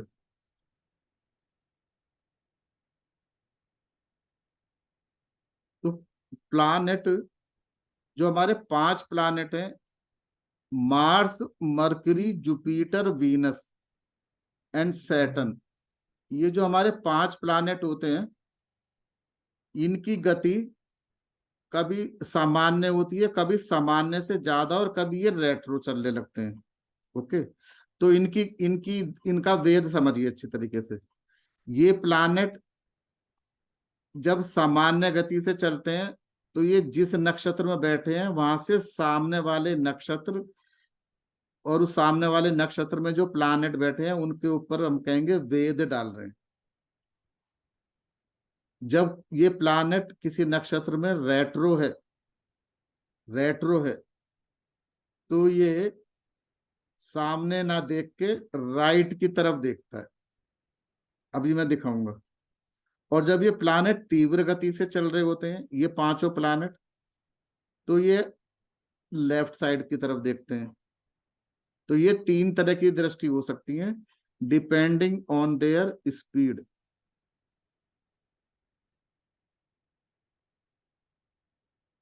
परंतु राहु और केतु, ये 2 प्लानेट हैं, ये हमेशा ही रेट्रोगेट चलते हैं और इनकी स्पीड फिक्स है। तो राहु और केतु हमेशा तीनों डायरेक्शन में देखते हैं, ये सामने भी देखेगा, राइट भी देखेगा, लेफ्ट भी देखेगा। उसी प्रकार से सूर्य और चंद्रमा ये हमेशा सीधे चलते हैं, ये कभी रेट्रो नहीं होते, ये कभी तेज और मंद भी नहीं होते। तो इनकी इनकी भी वेद जो है तीनों डायरेक्शन में होती है, सामने भी देखेंगे, बाएं भी देखेंगे, राइट भी देखेंगे। तो देखिए ये वाला एग्जाम्पल देखिए, देखिए यहाँ पे सैटर्न बैठा हुआ है। सैटर्न कहाँ बैठा है? रेवती में। रेवती में बैठ के अगर ये नॉर्मल गति से चल रहा है तो ये कौन से प्लानेट के ऊपर वेद डालेगा, कोई मुझे बता सकता है? फाल्गुनी। तो सैटर्न क्योंकि नॉर्मल चल रहा है तो सामने देखेगा, सामने है उत्तरा फाल्गुनी। Very good. अब ये ही प्लानेट अगर मैं कहता हूं रेट्रो है, देखिए दायां और बायां और सामने कैसे पता लगाओगे? जो प्लानेट बैठा है इसको आप ये समझिए, ये अंदर की तरफ देख रहा है, चक्र के अंदर की तरफ देख रहा है। इसको समझिए कोई आदमी है, ये आदमी अंदर की तरफ देख रहा है। जब ये अंदर की तरफ देख रहा है तो इसका लेफ्ट हैंड कौन सा हुआ? ये हुआ ना? ये सुन लो। यस और राइट ये हो गया। यस। तो जब ये प्लानेट रेट्रो चलेगा तो बताइए मृगशिरा। लेफ्ट देखेगा या राइट? मृगशिरा। रेट्रो चलेगा, रेट्रो लेफ्ट लेफ्ट चलेगा। मृगशिरा। राइट। अरे नहीं मेरे भाई, जब रेट्रो मूला। चलता है तो राइट दिखता है। देखिए याद करने का तरीका बताऊं, पिक्चर देखी थी RRR, पिक्चर देखी थी, देखी थी? तो retro Yes, sir. Right, retro right, retro right, retro right दिखता है। ओके, सामान्य में सामने देखेगा और तीव्र चलेगा तो लेफ्ट। तो सैटर्न अगर अपनी नॉर्मल स्पीड से तेज चल रहा है तो मृगशिरा को देखेगा, और तेज और रेट्रो चल रहा है तो कहाँ देखेगा? Right. मूल। मूल को। मूला। ठीक है, समझ गए इस बात को सब लोग? चलिए मैं एक जी। चीज, हाँ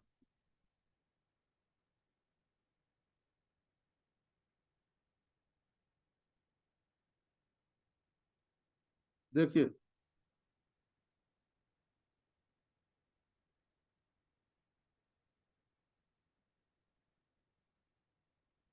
मैं ये कहता हूं कि यहाँ पे मार्स बैठा है,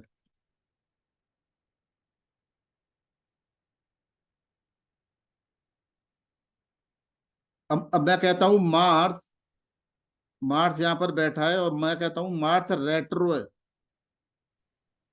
तो किधर देखेगा, राइट, सामने या लेफ्ट? लेफ्ट। अरे मार्स रेट्रो है, कृतिका राइट। मार्स रेट्रो है, जब रेट्रो होगा तो राइट देखेगा। ओके, तो राइट देखने का तरीका ये होता है, ये जो स्क्वायर है इसके कोने कोने से ले जाओ। भाई बंद करिए अपना माइक, जिसका भी है बंद करिए, नहीं तो मैं क्या करूंगा। देखिए, तो ये मृगशिरा को देखेगा, और ये ही प्लानेट अगर डायरेक्ट है तो कहाँ देखेगा,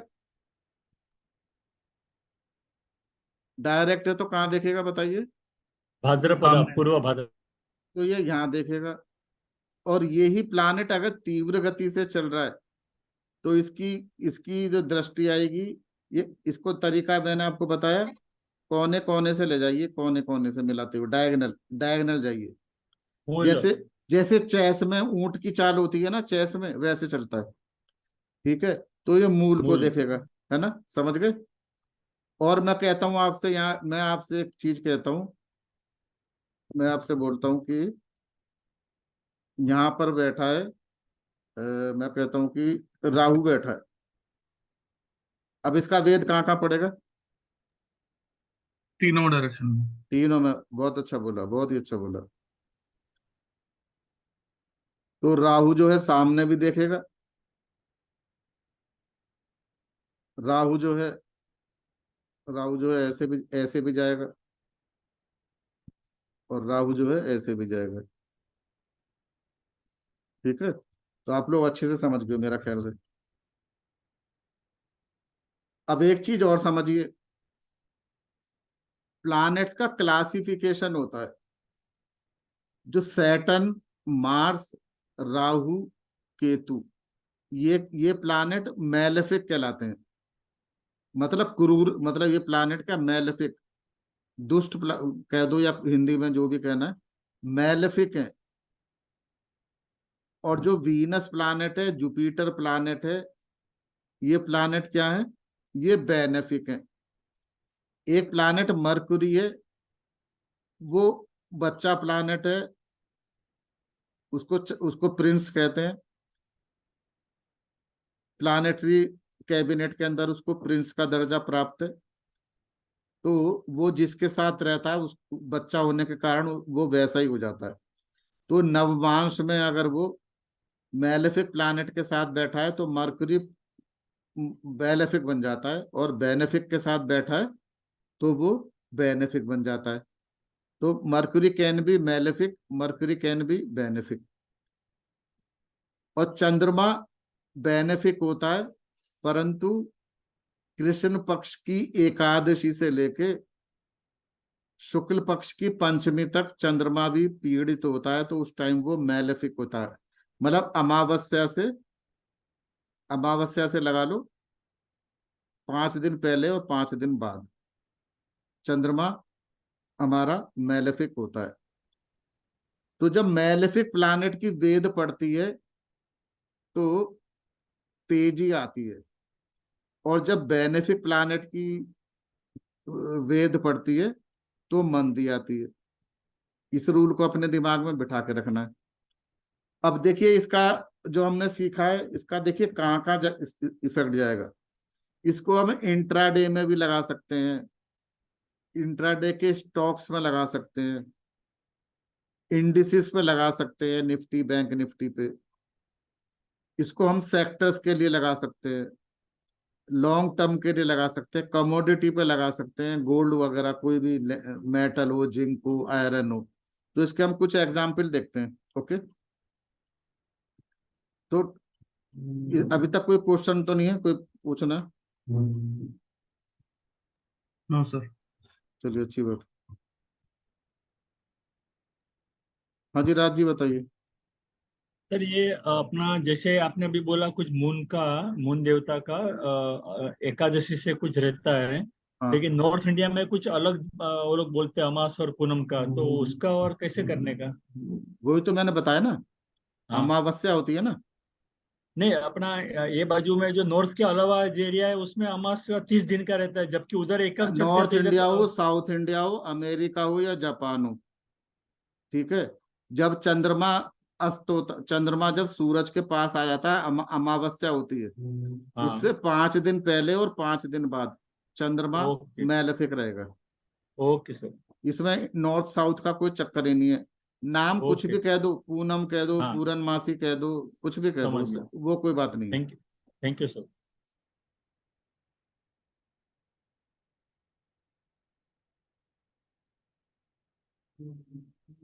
चलिए, देखिए मार्केट, हम सेक्टर के बारे में बात करेंगे। असल में ये सेक्टर भी प्लानेट के द्वारा गवर्न होते हैं। जैसे क्रूड ऑयल के लिए मैंने आपको बताया था, है ना, सैटर्न, राहु, मून, है ना, बताया था ना मैंने आपको, नेपच्यून। सीमेंट है तो मार्स आ जाएगा, सैटर्न। कैपिटल गुड में भी मार्स आ जाएगा। बैंकिंग और फाइनेंशियल कौन गवर्न करेगा? जुपिटर करेगा, मरकरी करेगा। और ये आपके गवर्नमेंट के बैंक हैं तो वीनस कर जाएगा। ओके, तो ये हर सेक्टर को कुछ प्लानेट गवर्न करते हैं, राशियां गवर्न करती हैं, नक्षत्र करते हैं। उस टाइम पे कौन सा प्लानेट, कौन सा प्लानेट कौन सा वेद पा रहा है, वेस्टर्न एस्पेक्ट भी हम पढ़ेंगे। वेस्टर्न कौन सी वेस्टर्न एस्पेक्ट पढ़ रही है, प्लानेट की अवस्था क्या है, वो रेट्रो है, तीव्र, बहुत सारे फैक्टर होते हैं जो डिसाइड करते हैं ये सेक्टर कैसे काम करेगा। चलिए, ये तो मैं बहुत कुछ पढ़ेंगे, ये सब हम पढ़ेंगे कोर्स में। देखिए, वेस्टर्न एस्पेक्ट हम बहुत डिटेल में पढ़ेंगे। इसके भी बहुत बहुत ही अच्छे परिणाम आते हैं। दो प्लैनेट के बीच में एक एंगुलर एस्पेक्ट होते हैं, कंजंक्शंस होते हैं, और व्हेन प्लैनेट्स आर अपोजिट, या जब वो एक दूसरे से स्क्वायर हो, या ट्राइन हो, सेक्सटाइल हो, सेमी सेक्सटाइल हो, तो जो जिन दो प्लैनेट के बीच में वो दृष्टि संबंध बन रहा है एंगुलर, वो प्लैनेट जिस भी कमोडिटी सेक्टर को गवर्न करता है, उसके ऊपर जो भी संबंध बन रहा है, शुभ या अशुभ, उसके हिसाब से उसके रेट ऊपर नीचे होते हैं। ये भी हम बहुत डिटेल में समझेंगे। पर आज हमारा जो टॉपिक है सर्वतोभद्र चक्र है। देखिए, निफ्टी के ऊपर हम देखते हैं इसका उपयोग। देखिए, 7 सितंबर का है, 7 सितंबर को।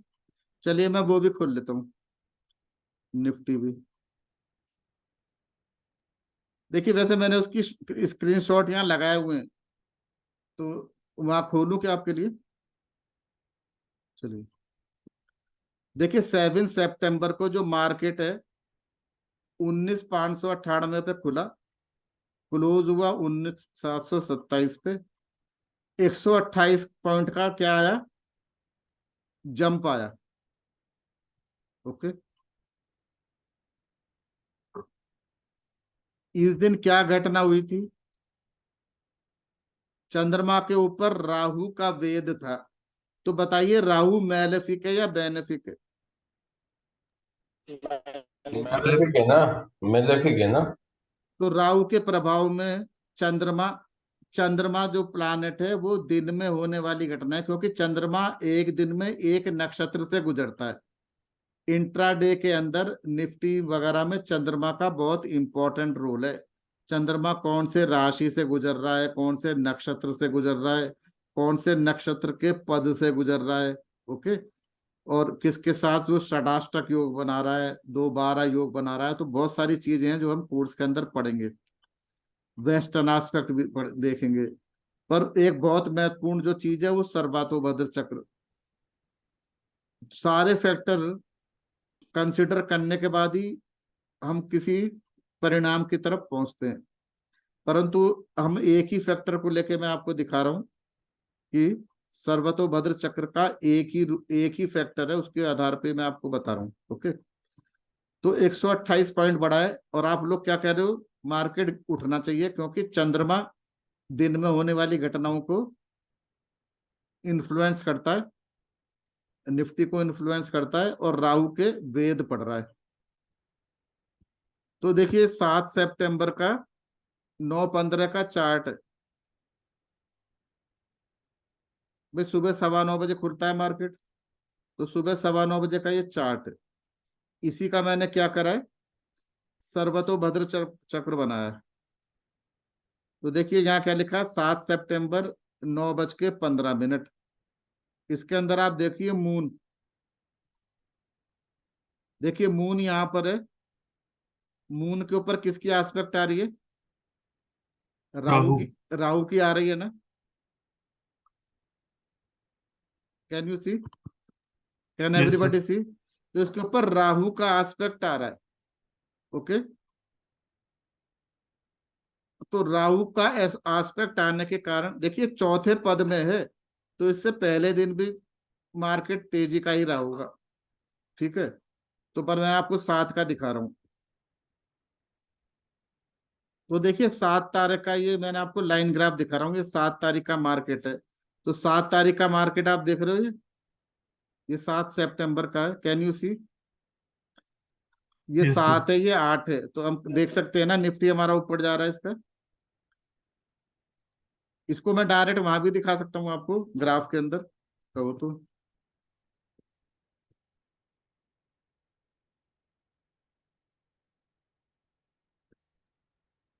देखिए दूसरा एग्जाम्पल लेते हैं, ये 21 पिछले महीने की बात कर रहे हैं हम लोग। 21 सितंबर, चंद्रमा के ऊपर किसका वेद पड़ रहा है, वीनस का। Now tell me, Nifty should go up और डाउन। Down sir. डाउन, तो हमने देखा ये 98 पॉइंट जा रहा है। तो 21 सितंबर का चार्ट हम देखते हैं। ये देखिए 21 सितंबर का चार्ट है। ये 21 सितंबर का हमने क्या बनाया है, ये देखिए 21 सितंबर का 9:15 का वेद है। तो इसमें कहाँ है चंद्रमा,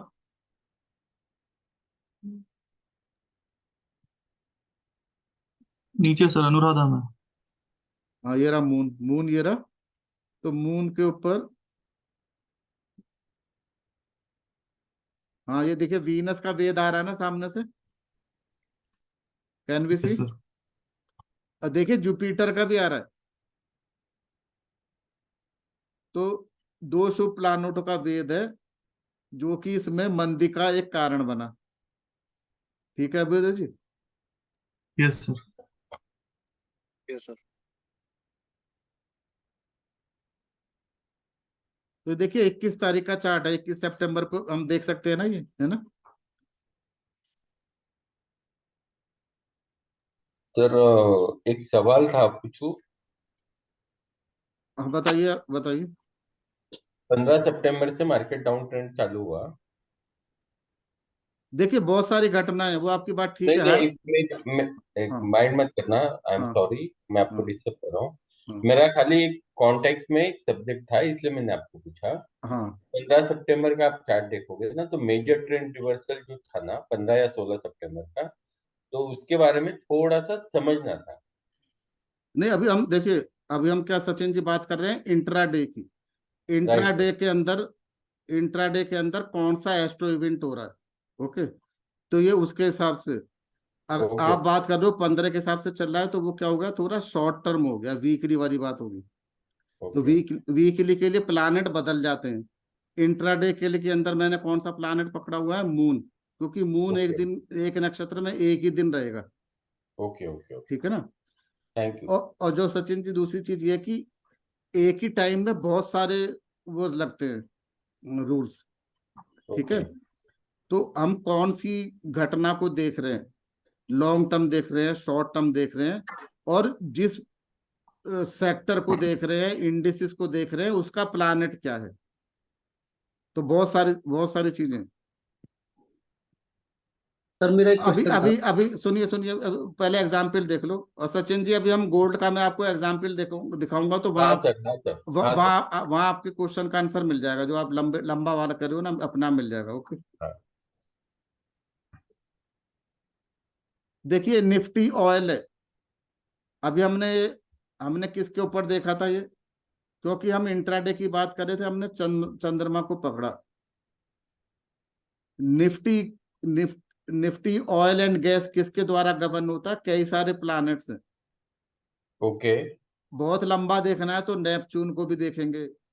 2.5 साल तक का देखिए, इसको हम बहुत बारीकी से समझने की जरूरत है।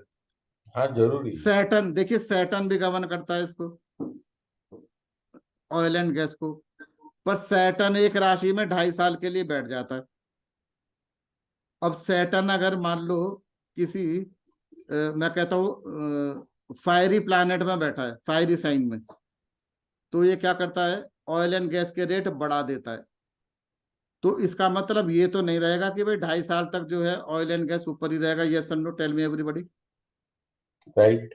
तो पर यह है कि 2.5 साल के लिए ये टोन सेट कर देगा कि Okay. रेट ऊपर रहेंगे।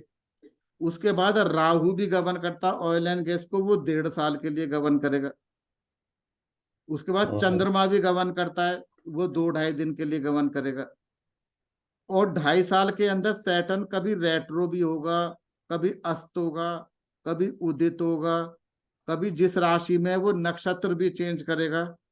तो जो टोन सेट करिए ना उसने हाई की, उस हाई के बीच में स्पाइक आते रहेंगे ऊपर नीचे। ओके, तो बड़ी प्रोफेसी है कि भाई 2.5 साल के लिए, जैसे 2025 में, अभी से बता रहा हूं, 2025 की फरवरी से रेट बढ़ने वाले हैं। मिड 2025 से ऑयल एंड गैस के रेट भयंकर तरीके से बढ़ेंगे। ठीक है, पर इसका मतलब ये नहीं कि 2.5 साल तक, तो बीच बीच में मंदी भी आएगी, क्योंकि कुछ छोटी छोटी घटनाएं हैं जो उसको नीचे की तरफ खींचेंगी। समझ रहे हैं? Right right right. तो देखिए 31 अगस्त से 14 सितंबर तक सूर्य का वेद लगा रेहू पे। राहु जो है ऑयल एंड गैस को भी रिप्रेजेंट करता है। ये वेद कब से कब तक लगा? 31 अगस्त से 14 सितंबर तक। तो ऊपर जाना चाहिए। ये देखिए 31, आप देखिए ये सबसे बड़ी चीज है एस्ट्रो इवेंट। इसको हम कोर्स में बहुत अच्छे से समझेंगे।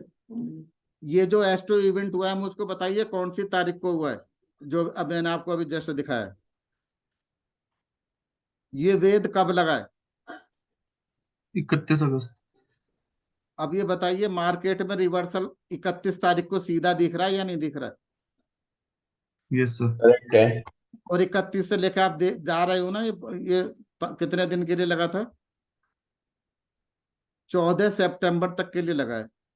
आप देख रहे हो ना, है ना? अगले 15 हाँ, दिन। ये सर ये आपने जो बताया ना, यही समझना चाह रहा था कि मतलब 3 महीने से जो मार्केट जा रहा है ना, कि एंड ऑफ द मंथ वो बराबर नीचे आ रहा है और मिडल ऑफ द मंथ वो बराबर ऊपर जा रहा है।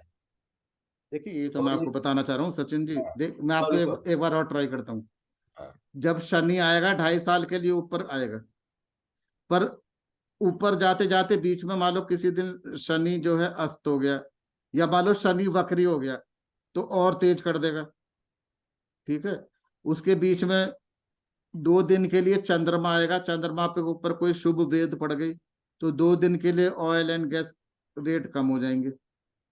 बीच में राहु भी रिप्रेजेंट करता है। राहु की स्थिति क्या है? वो 1.5 साल के लिए गवर्न करता है। तो डेली कुछ ना कुछ एस्ट्रो इवेंट होगी। तो इस चीज को सब लोग बहुत ध्यान से समझिए। 31 अगस्त को मेजर एस्ट्रो इवेंट क्या हुआ है? एस्ट्रो वेद लगा है राहु के ऊपर, तो एक रिवर्सल हो गया ना 31 तारीख को।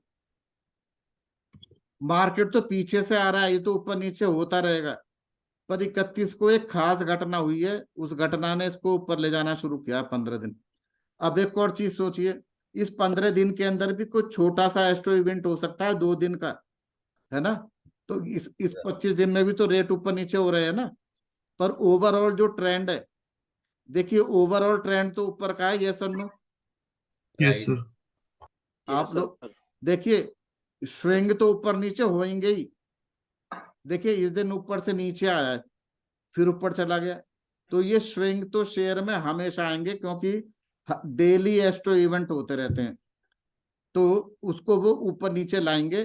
पर ये जो मेजर इवेंट हुआ है वेद वाला, इसका असर हमको साफ साफ दिख रहा है। इसको मैं कहूंगा ट्रेंड चल रहा है ये। ओके, ओके, चलिए इसी को हम आगे बढ़ाते हैं बात को। निफ्टी ऑयल एंड गैस अभी रिसेंटली देखिए 16 सितंबर से 23 सितंबर तक वेद डला है। राहु के ऊपर किसका वेद आ गया? Mercury. मरकरी शुभ प्लैनेट है। तो 16 सितंबर का ग्राफ देखते हैं। ये देखिए 15-16 को छुट्टी थी, तो और ये वेद कब से कब तक लगा है? 16 से 23 सितंबर तक। करेक्ट। 16 सितंबर से 23 सितंबर, तो 18 से ये हमें दिख रहा है ना 23 सितंबर तक का। तो ओके, राइट राइट। अब आप कह सकते हो ये तो आगे भी नीचे जा रहा है ना। तो 23 के बाद भी तो एस्ट्रो इवेंट हुई होंगी, क्या हुई है, हो सकता है वो भी तो नकारात्मक हो सकती है ना।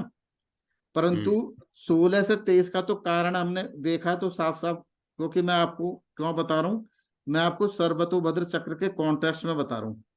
तो सितंबर में ये वेद लगा था, बाकी वेद नहीं लगा। परंतु ये तो है नहीं कि खाली सर्वतोभद्र चक्र के वेद से मार्केट गवर्न हो रहा है। मैंने आपको बताया रोज ये भी लगते हैं, वेस्टर्न एस्पेक्ट भी लगेंगी। जो उसका गवर्निंग प्लैनेट है, कौन से राशि में, कौन से नक्षत्र में, कौन से नक्षत्र पद में है, वक्री है, किसके द्वारा देखा जा रहा है ना। तो बहुत सारे फैक्टर होते हैं। ओके, पर हमें मेजर फैक्टर पकड़ना है और फिर छोटे छोटे फैक्टर पकड़ने हैं। ठीक है, तो slowly slowly we will go. आज तो पहला सेशन है वेबिनार का, उसी में है ना, उसी में मतलब नहीं सर, माइंड मत करना, यू एक कैन छोटा सा नहीं क्वेश्चन नहीं, था, आपका क्वेश्चन बहुत अच्छा है, परंतु यू कैन क्यूरियोसिटी था, अप्रिशिएट। मतलब हाँ, बट यू कैन अप्रिशिएट जो एस्ट्रो इवेंट है और जो हमारे मार्केट के इंडेक्स हैं वो आपस में एक दूसरे को इन्फ्लुएंस कर रहे हैं। This is what I am trying to say. ठीक है, अब एक और बात है, 18 सितंबर को, अब मैं क्या कह रहा हूं आप लोगों से, 18 सितंबर को हमारा एस्ट्रो इवेंट कह रहा है कि मार्केट ऑयल एंड गैस के रेट नीचे गिरेंगे। राइट, यस और नो? राइट। और आपने टेक्निकल चार्ट देखा, वहां पे जो कैंडल बनी हुई है वो कैंडल और वहां के इंडिकेटर भी सचिन जी कह रहे हैं कि मार्केट नीचे जाएगा। तो अगर दोनों इन सिंक है तो बेस्ट रिजल्ट आएंगे।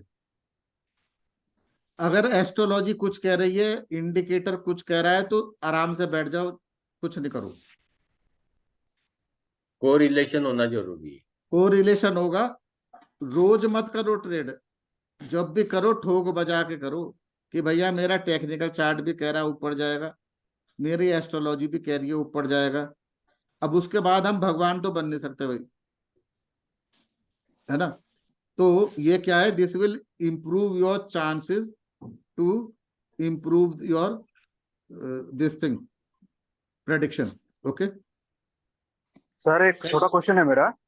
सर हेलो, हाँ बोलिए काली बोलिए। कृष्ण बोल रहा हूँ सर। हाँ, सर करिए। मैं एक्चुअली इंटरेस्ट है सर स्टॉक्स वगैरह में, लेकिन मेरे को उतना अच्छा से मतलब स्टॉक का मतलब कुछ नॉलेज नहीं है उतना, तो मैं ज्वाइन कर सकता हूँ क्या? काली कृष्णा जी, इसीलिए मैंने इस कोर्स को अब टेक्नो फाइनेंशियल बनाया, जिसमें मैं आपको टेक्निकल चार्ट भी बताऊंगा। 2 सेशन होंगे टेक्निकल चार्ट के। ओके ओके उसमें मैं आपको ओके सर। कैंडल्स के बारे में, रेजिस्टेंस क्या होता है, सपोर्ट क्या होता है, स्विंग क्या होता है, ट्रेंड्स क्या होते हैं, ट्रेड प्लान कैसे बनाओगे, स्टॉप लॉस कैसे लगाओगे, तो मोटा मोटी चीजें अच्छी खासी बता दूंगा, ओके ओके सर, है ना। वही समझ उसके गया। साथ फिर आप हाँ, एस्ट्रोलॉजी को मैच करोगे, आपके रिजल्ट अच्छे आएंगे। ओके सर, ठीक है, okay sir, sure sir, sure ठीक है। सर, श्योर श्योर, थैंक चलिए यू मैं सर। मैं 1-2 एग्जाम्पल और ले लूं, उसके बाद क्वेश्चन लूंगा। ठीक है, एक्सक्यूज मी सर। और मेरे भाई हेलो। अब मैं आगे चलूं, बाद में ले लेंगे क्वेश्चन। ठीक है अनन्या जी। Okay sir. अच्छा बताओ, आपका क्वेश्चन लास्ट है, उसके बाद में लूंगा, बताइए। सर जैसे सर्वतोभद्र में आपने सर प्लेनेट की पोजीशन की थी ना सर, हाँ सैटर्न की, मरकरी की, हाँ, सर वो कैसे की सर? वो थोड़ा मेरे को इसके बारे में नॉलेज नहीं है सर। तो वो तो मैं पढ़ाऊंगा ना। ठीक है सर। वो तो सर्वतोभद्र चक्र में अपने आप बन के आया ना, आपको कुछ इंजीनियरिंग नहीं करनी। ठीक है मैंने सर। आपको चार्ट दिखाया था ना, हाँ जी हाँ जी। सर्वतोभद्र चक्र का, उसमें आपको देखा था ना, मून के ऊपर वीनस की सामने से लाइन आ रही थी। हाँ जी हाँ जी। तो वो तो मैं आपको बताऊंगा, वो चार्ट अपने आप बनेगा। आप क्या करोगे, ठीक है। दिल्ली स्टॉक एक्सचेंज का सुबह के 9:15 बजे का चार्ट बनाओगे, सर्वतोभद्र ठीक चक्र अपने आप बन के आएगा। ठीक है सर। आपको तो बस देखना है कि इसके ऊपर कौन सा वेद पड़ रहा है। ठीक है, ओके सर, ठीक है। ओके। देखिए अब हम इसी को रिजल्ट को कहां पर लगा रहे हैं, गोल्ड के ऊपर। देखिए 15 मार्च से 16 अप्रैल, देखिए सचिन जी ने कहा था ये तो पहले से आ रहा है ना, तो मैं उसके लिए बता रहा हूं। देखिए सैटर्न का वेद, देखिए पौष धनिष्ठा, ये जो नक्षत्र हैं ये गोल्ड के नक्षत्र हैं। आई टोल्ड यू एवरी नक्षत्र, एवरी राशि, एवरी प्लैनेट गवर्न सम कमोडिटीज। तो गोल्ड का पुष्य नक्षत्र और धनिष्ठा नक्षत्र को सिग्निफाई करता है। धनिष्ठा पुष्य नक्षत्र पे अगर शुभ प्लैनेट की दृष्टि है तो गोल्ड के रेट बढ़ेंगे या घटेंगे, मुझे कोई बताए। घटेंगे, बहुत बढ़िया, बहुत ही अच्छा। और उस पे अगर मैलेफिक की, शनि की, मंगल की, सूर्य की, राहु की, केतु की, शनि की, इसकी वेद है तो गोल्ड के रेट बढ़ेंगे घटेंगे? सर बढ़ेंगे। बढ़ेंगे।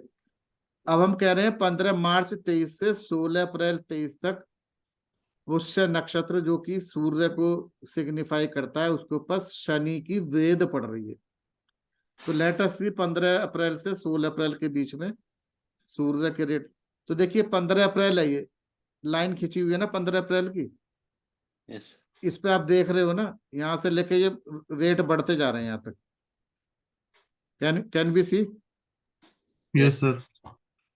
अब ये देखिए बीच में लाइन ऊपर नीचे आ रही है, वो आएंगी, वो आएंगी, क्यों आएंगी?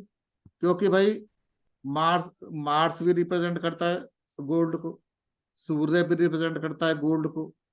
हो सकता है सूर्य पे इस दिन कोई वेद वो पढ़ रहा हो, वेस्टर्न एस्पेक्ट पढ़ रहा हो कोई, है ना, तो वो फैक्टर भी डेली डेली बेसिस पे वो भी तो गवर्न करेंगे ना।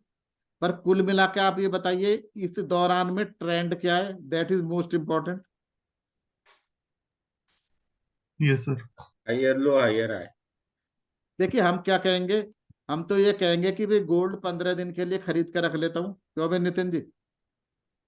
बीच में तो ऊपर नीचे होएगा ना भाई। मैं ये तो कह सकता हूँ कि अब ये वेद लगेगा, गोल्ड के प्राइस बढ़ेंगे इस 15 दिन में, तो वेद लगने से पहले मैं ले लूं और वेद लगने के बाद से थोड़ा पहले निकाल दूं, तो कुल मिला के तो प्रॉफिट में रह सकता हूं ना। यस और नो? बीच में तो ऊपर नीचे थोड़ा बहुत होगा, ठीक है। अच्छा एक और एग्जाम्पल लेते हैं, धनिष्ठा नक्षत्र जो कि गोल्ड का बहुत ही महत्वपूर्ण नक्षत्र है। इसके ऊपर किसका वेद आ गया? वीनस का। वीनस। तो 7 अगस्त से 4 सितंबर पिछले महीने तक ही वीनस का वेद पड़ा है। 7 अगस्त से 4 सितंबर गोल्ड नीचे रहना चाहिए इस पीरियड में। Yes sir. तो इसकी हम ट्रेंड की बात कर रहे हैं। फ्लक्चुएट तो हमेशा होएगा, डेली फ्लक्चुएट होएगा, ऊपर नीचे तो होता रहेगा, परंतु बात है ट्रेंड की। 7 अप्रैल से 7 अगस्त से 4 सितंबर में ट्रेंड क्या है? क्या वो लोअर साइड है? क्या मैंने जो सोना लिया है उसे पहले ही बेच दूं रेट गिरने से पहले? ये डिसीजन मुझे लेना है ना। तो सर इसमें सेल ऑन राइज भी कर सकते हैं ना।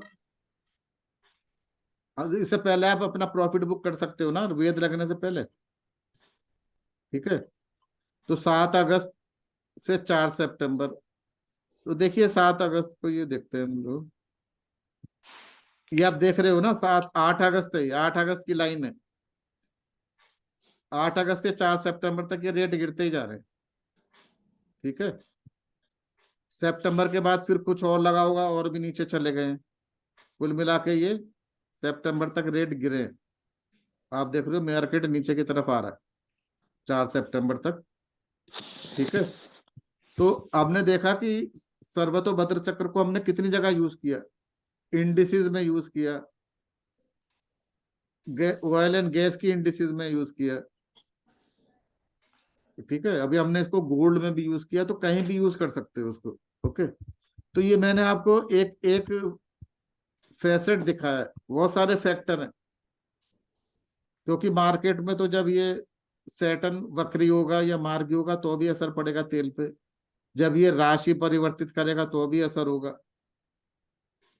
तो हर एस्ट्रो इवेंट हर एस्ट्रो इवेंट पे उस प्लानेट से संबंधित कमोडिटीज के रेट में उतार चढ़ाव आएगा। उस एस्ट्रो इवेंट को मुझे पकड़ के रखना है, और जिस दिन वो एस्ट्रो इवेंट हो रही है, ये मैं आपको समझाऊंगा इसको कैसे सिंक करेंगे टेक्निकल चार्ट के साथ। इसको टेक्निकल चार्ट से कैसे सिंक करेंगे, इसको हम कोर्स में डिटेल में समझेंगे। ठीक है, तो ये हमारा है, थोड़ा मैं आपको समझाने की कोशिश करिए। ओके, तो मैं दोबारा आपको बता देता हूँ जिन लोगों ने लेट ज्वाइन किया है, ये कोर्स हमारा 3 नवंबर से शुरू हो रहा है, और ये मेरे फोन नंबर नीचे दिए हुए, और फीस इसकी 25,350 है। सप्ताह में 2 बार क्लास होंगी, PDF मटेरियल भी मिलेगा और वीडियोस भी मिलेंगे। ओके, चलिए, सर कोई इंस्टॉलमेंट है? 2 इंस्टॉलमेंट में दे सकते हो, ठीक दो मंथली इंस्टॉलमेंट में। ओके, ठीक। रिकॉर्डिंग पूरा साल के लिए रहेगा? कितना वैलिडिटी रहेगी? 6 महीने का, 6 महीने। ओ, सर इसके लिए सॉफ्टवेयर भी हमें कोई एस्ट्रोलॉजी का स्पेशल चाहिए होगा, वो सौरभद्रा चक्र जो बनेगा उसमें ऑटोमेटिकली? देखिए, सॉफ्टवेयर कुछ तो फ्री मिलते हैं, वो मैं आपको बता दूंगा, फ्री वाले भी बहुत अच्छे हैं, पर जो मैं आपको सॉफ्टवेयर दिखा रहा हूँ ये पैसे में आता है, वो भी मैं आपको बता दूंगा। कुछ पंचांग चाहिए होते हैं। देखिए, इसकी तैयारी करनी पड़ती है आपको। अगर फाइनेंशियल एस्ट्रोलॉजी से शेयर मार्केट में आना है, इसमें प्रिपरेशन चाहिए होती है।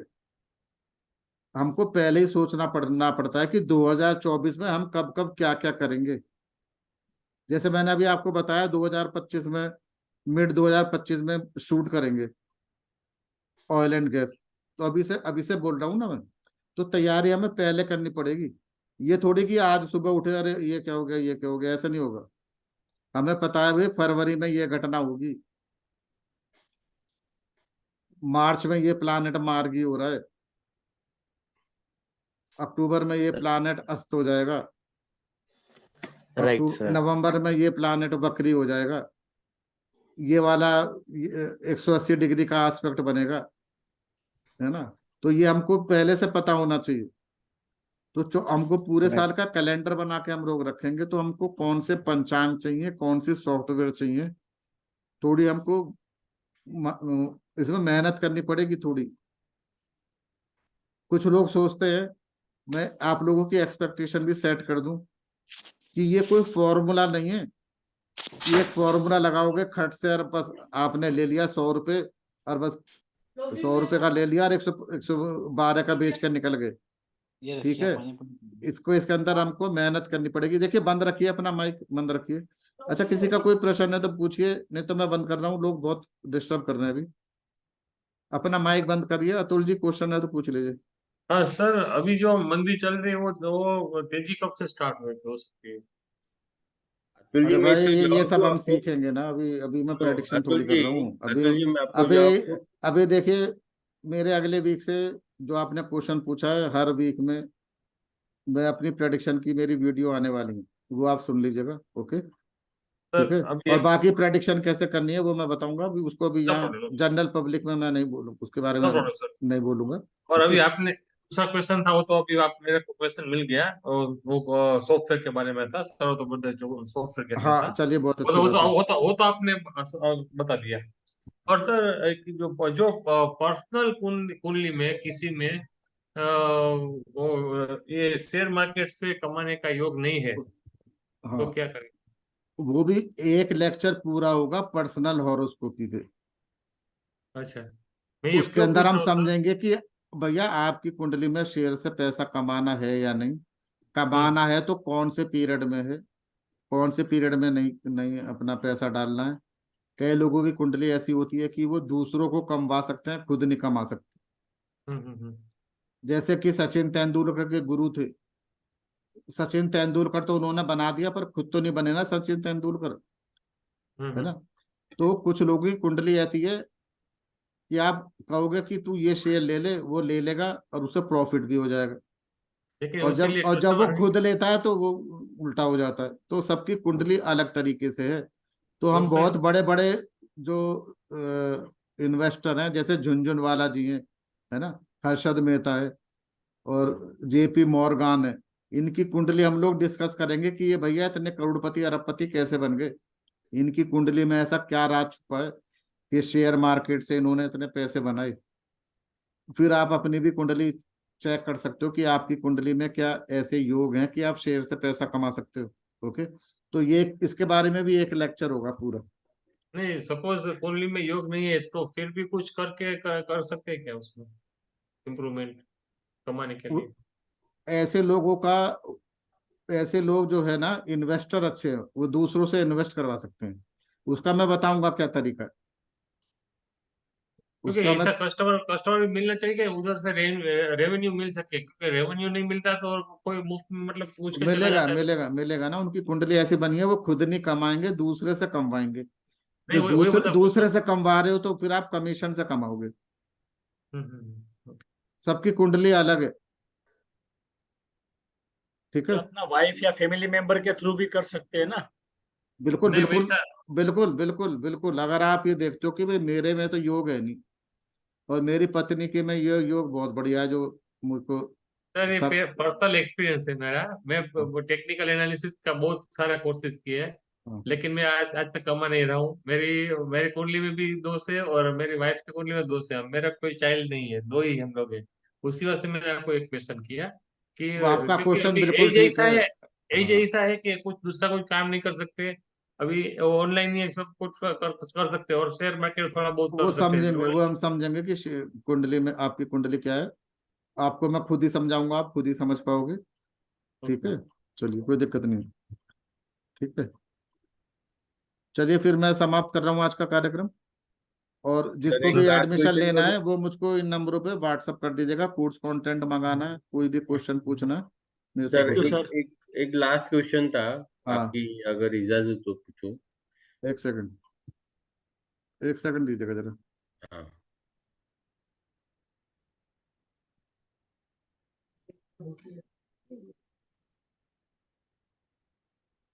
हाँ जी बताइए, अभी मैं जरा एग्जिट करूंगा उससे पहले। हाँ, मेरा ये बोलना था, मेजर ट्रेंडिंग डेट मतलब मेजर टॉप और बॉटम और हाँ मीडियन, मतलब 3 साइकिल चलती है लाइफ में, मतलब हाँ मार्केट में। एक मेजर टॉप होता है, एक मेजर बॉटम होता है, एक मिडल होता है, जहाँ से रिवर्स होता है, ट्रेंड कहीं हाँ पे भी रिवर्स होता है। हाँ मतलब वो वापस ऊपर की डायरेक्शन में भी जा सकता है और या नीचे की डायरेक्शन पे जाता है, उसको अपन बोलते हैं मीडियन पॉइंट, हाँ मैथमेटिकल कैलकुलेशन में। हाँ मतलब टॉप और बॉटम को अगर अपन कंसीडर करते हैं तो उसको मैथमेटिकल में आता है मीडियन। तो मीडियन पे जब आता है हाँ। तो वहां से वो ऊपर जाएगा कि नीचे जाएगा, और जो ऊपर जाना है तो एक टाइम फ्रेम चाहिए और नीचे जाना है तो एक टाइम फ्रेम चाहिए। या तो वो क्या होता है, एक धड़ल्ले से जाता है, मतलब वो टाइम ही नहीं देता है, टाइम ट्रेंडिंग जो। डेट, ट्रेंडिंग डेट के क्या योगाज होते हैं वो भी हम डिस्कस करेंगे। Right right. ठीक है, तो वो हम ट्रेंडिंग। लोग इसको एक्सीलेट कर सकते हैं क्या? हाँ ट्रेंडिंग डेट, बिल्कुल ट्रेंडिंग डेट भी हम डिस्कस करेंगे। No problem. उसके भी योगाज होते हैं, कुछ कॉम्बिनेशन होते हैं जो कि मार्केट को के लिए, मतलब जो मतलब है ना जैसे ट्रेंड ट्रेंड एग्जांपल के चेंज, लिए। ट्रेंड चेंजर होते हैं, मेजर इवेंट, मतलब मेजर होते हैं। एकदम बॉटम से ऊपर आता है या ऊपर से एकदम नीचे आता है, मतलब एग्जांपल के लिए पर। मेजर ट्रेंडिंग डेट कहलाती है वो ये। राइट, मेरा एग्जांपल मतलब जैसे कोविड के पहले 6 दिन पहले मार्केट कहीं था, और एक धड़ल्ले से 6 दिन में जो क्रैश देखा और उसके बाद में वो बॉटम हो गया, जबकि लोग दुनिया पैनिक में थी, लेकिन उसने मार्केट का ट्रेंड रिवर्स किया। बिल्कुल ठीक है, सही कह रहे हो। वो ट्रेंडिंग डेट्स होते हैं, वो भी हम डिस्कस करेंगे। वो कुछ खास योगाज होते हैं जो कि मार्केट में वो भी प्रेडिक्ट करी जा सकती हैं। अच्छा हम्म। है, पर ना उसके लिए अच्छी प्रैक्टिस तो करनी पड़ेगी, पर there are some yoga that we will discuss. Okay, okay okay, thank. चलिए फिर मैं समाप्त कर रहा हूँ आज का कार्यक्रम। Okay, thank you everybody for thank you attending. Sir, thank you sir. Thank you, thank you. Yes sir.